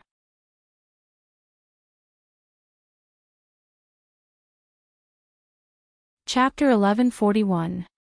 10,000 yuan was simply a drop in the bucket for the Lin family. But now that Lin Feng was being transferred, if such a thing was exposed, it was very likely that he would be punished. If that was the case, she would not have a good ending. But then again, the matter of 10,000 yuan could be considered a big deal, but it could also be considered a small matter. The Lin family had a foundation for so many years, and people from various departments knew each other. Those people would always give face to the old man. Even if they did not give face to the old man, they still had to be wary of the Tang family. Old Chief Bai said that he was going to fall out with them, but at most, it would only be directed at her personally and would not involve the Lin family. Because something happened to the Lin family, the Bai family would definitely not feel good. The Bai family and the Tang family were cousins. With such a close relationship, the other party could not do anything to her. The more Mrs. Lin thought about it, the calmer she became. She raised her eyes to look at Hellion Vivian. I don't know what you're talking about. I only know one thing. This is the military compound. If you barge in without any procedures, you will have to bear legal responsibility. Who said I didn't have any procedures? Hellion Wei Wei chuckled as she tilted her head and fiddled with the gun in her hand. Then, she lifted her chin and pointed at Lin Feng. Tell this madam of yours, who tramples on the weak, whether it is legal for me to enter the military compound. Yes. Lin Feng's forehead was covered in sweat, and his tone was not as imposing as before. From the moment he saw the medal on Helene Vivian's shoulder, he knew that they had kicked an iron plate this time. The Tang Sect's 18 shadows. Each of them had made military contributions. While they protected the country, they also had many privileges. One of them included that as long as they showed the medal, they could enter and leave the compound. Moreover, the other party's identity was not that simple. Other than the Tang Sect's shadow, she was also the internationally renowned arms queen, Helene Vivian. Even if these were not mentioned, the power of the financial group behind her was not to be underestimated. The Ju Wei group was a company that even they did not want to provoke. This person was actually a Ju's mother. Why had he never heard Chief Bai mention it before? It seemed that even Bai Juan did not know about this matter. Lin Feng's entire being was in chaos. He was really scared. How could he marry such a reckless woman? When Mrs. Lin saw that Lin Feng's situation was different, she couldn't help but lose some of her arrogance. However, she wouldn't change her attitude. Even if it's legal, I can still sue you for breaking into my Lin family's house with a bicycle. Sue me. Helene Vivian laughed. He turned around with a bang. The black muzzle was aimed at Mrs. Lin. Before Mrs. Lin could react, there was a loud bang. The bullet pierced through her forearm. Blood gushed out in an instant. Ah! A few madams around them screamed out loud.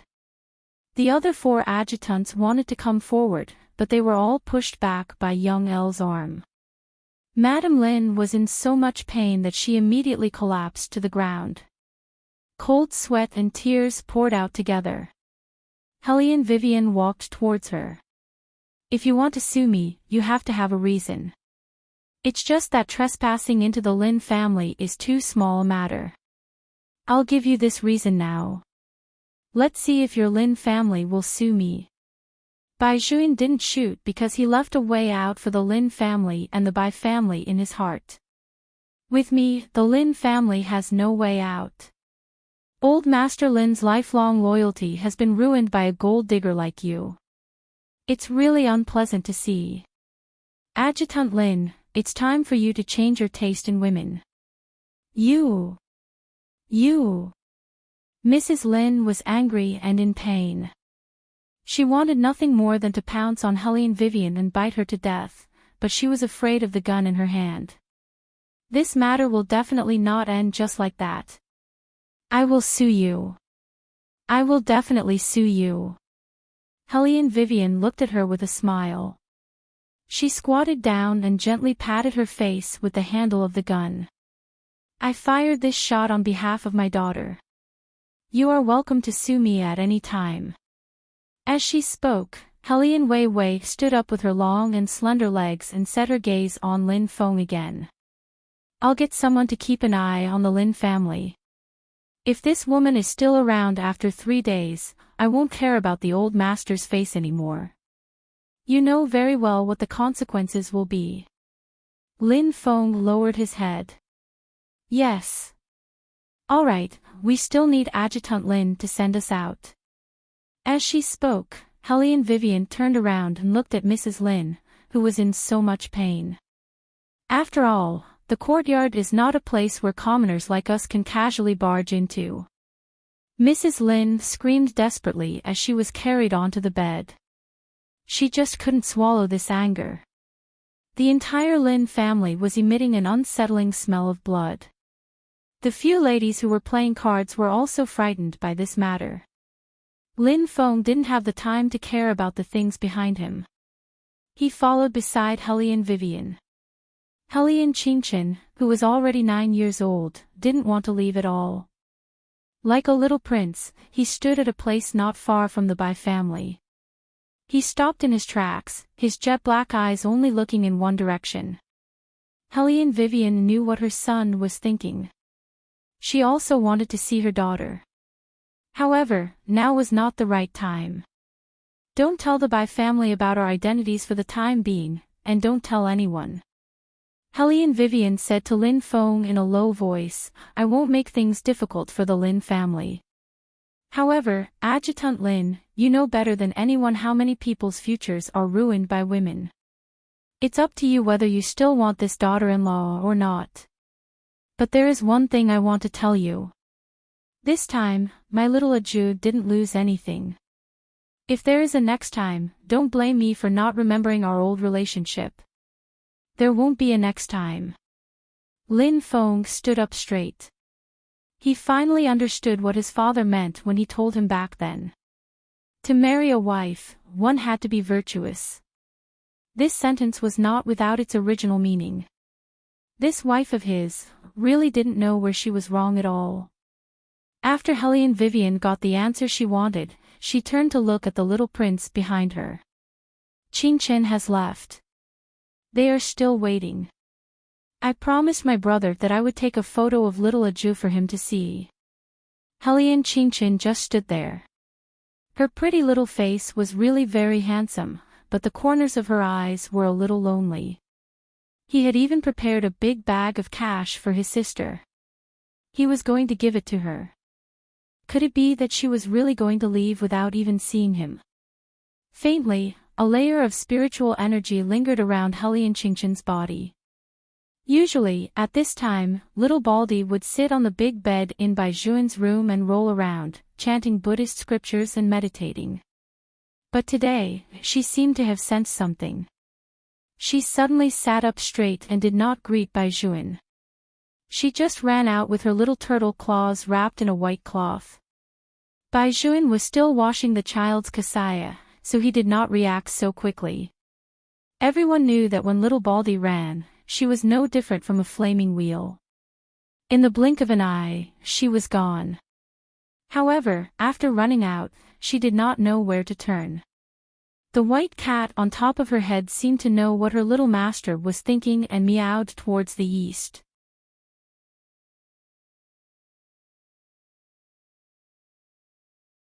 Chapter 1142.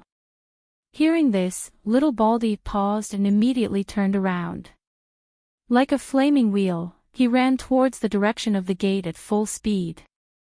This time, little Baldy's running was different from usual.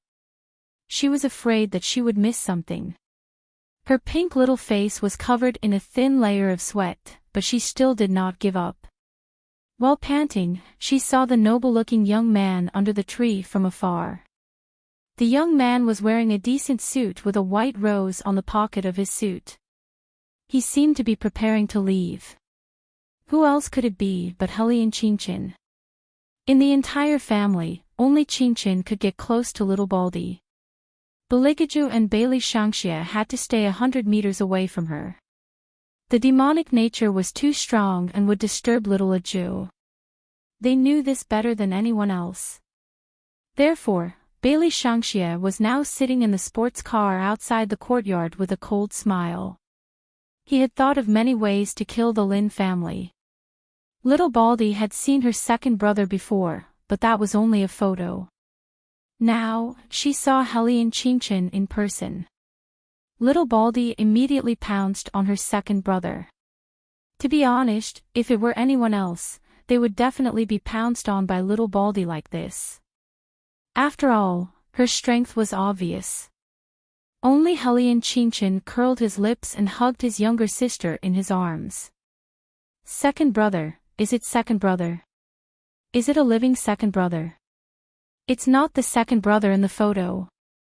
When little Baldy was excited, she completely showed her true colors when she was a monk on the mountain. Second brother, why are you here?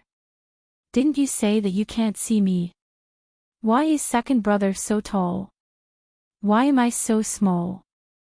Hellion Qingchen listened to the little girl's words with a doting expression on his face. Aju, eat more. You will grow taller in the future. But I can already eat enough, and I'm still so small. When it came to height, little Baldy was distressed. Hellion Qingchen patted his little sister's head.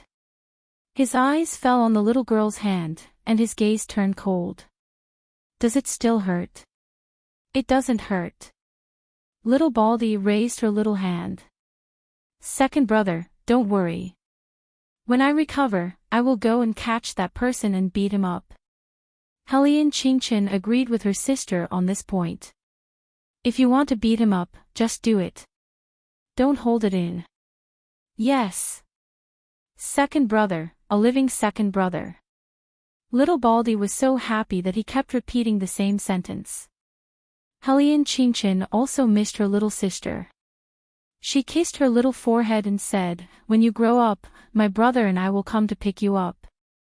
Mom and Dad are waiting outside. I can only stay for a while.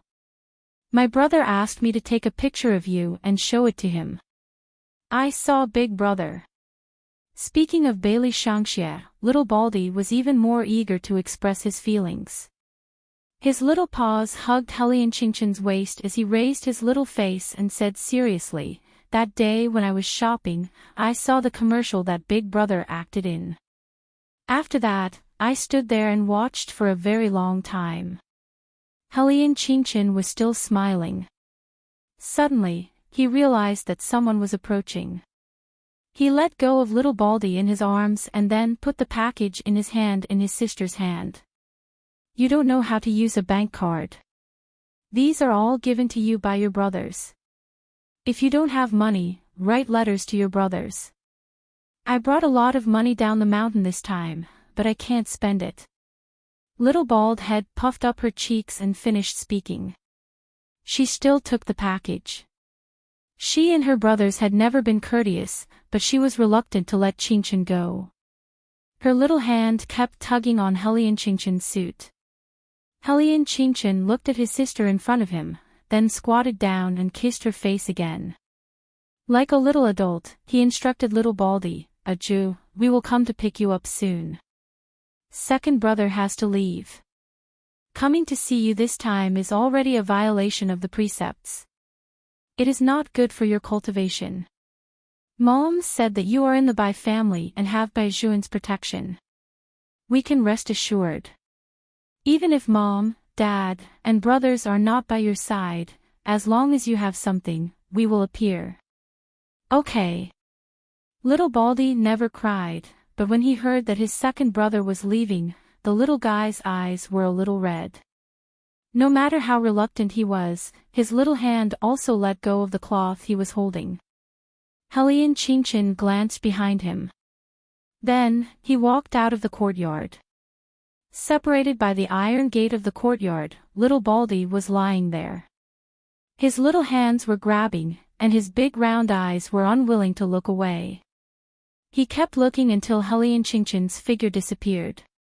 When Bai Zhuan arrived, he saw such a scene. He did not know who little Aju was looking at.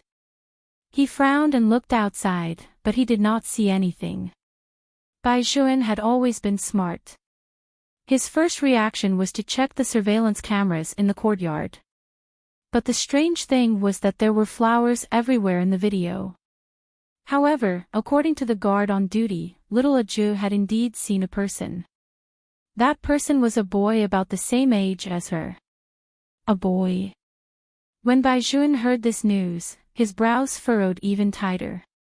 Just as he was still thinking about the relationship between that boy and little Aju, outside the military compound, a pure black extended Rolls-Royce with an aura that was difficult to ignore drove into the traffic. Bailey Shangxie sat in the car.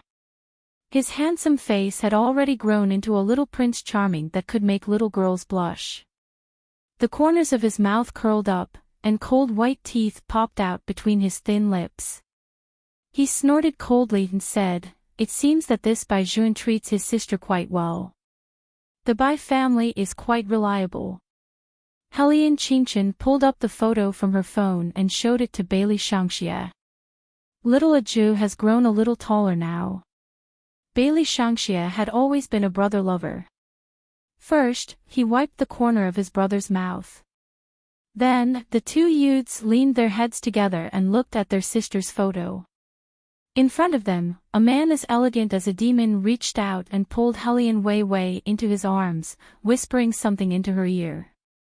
That perfect side profile was reflected on the glass window, making people unable to shift their gaze away from it.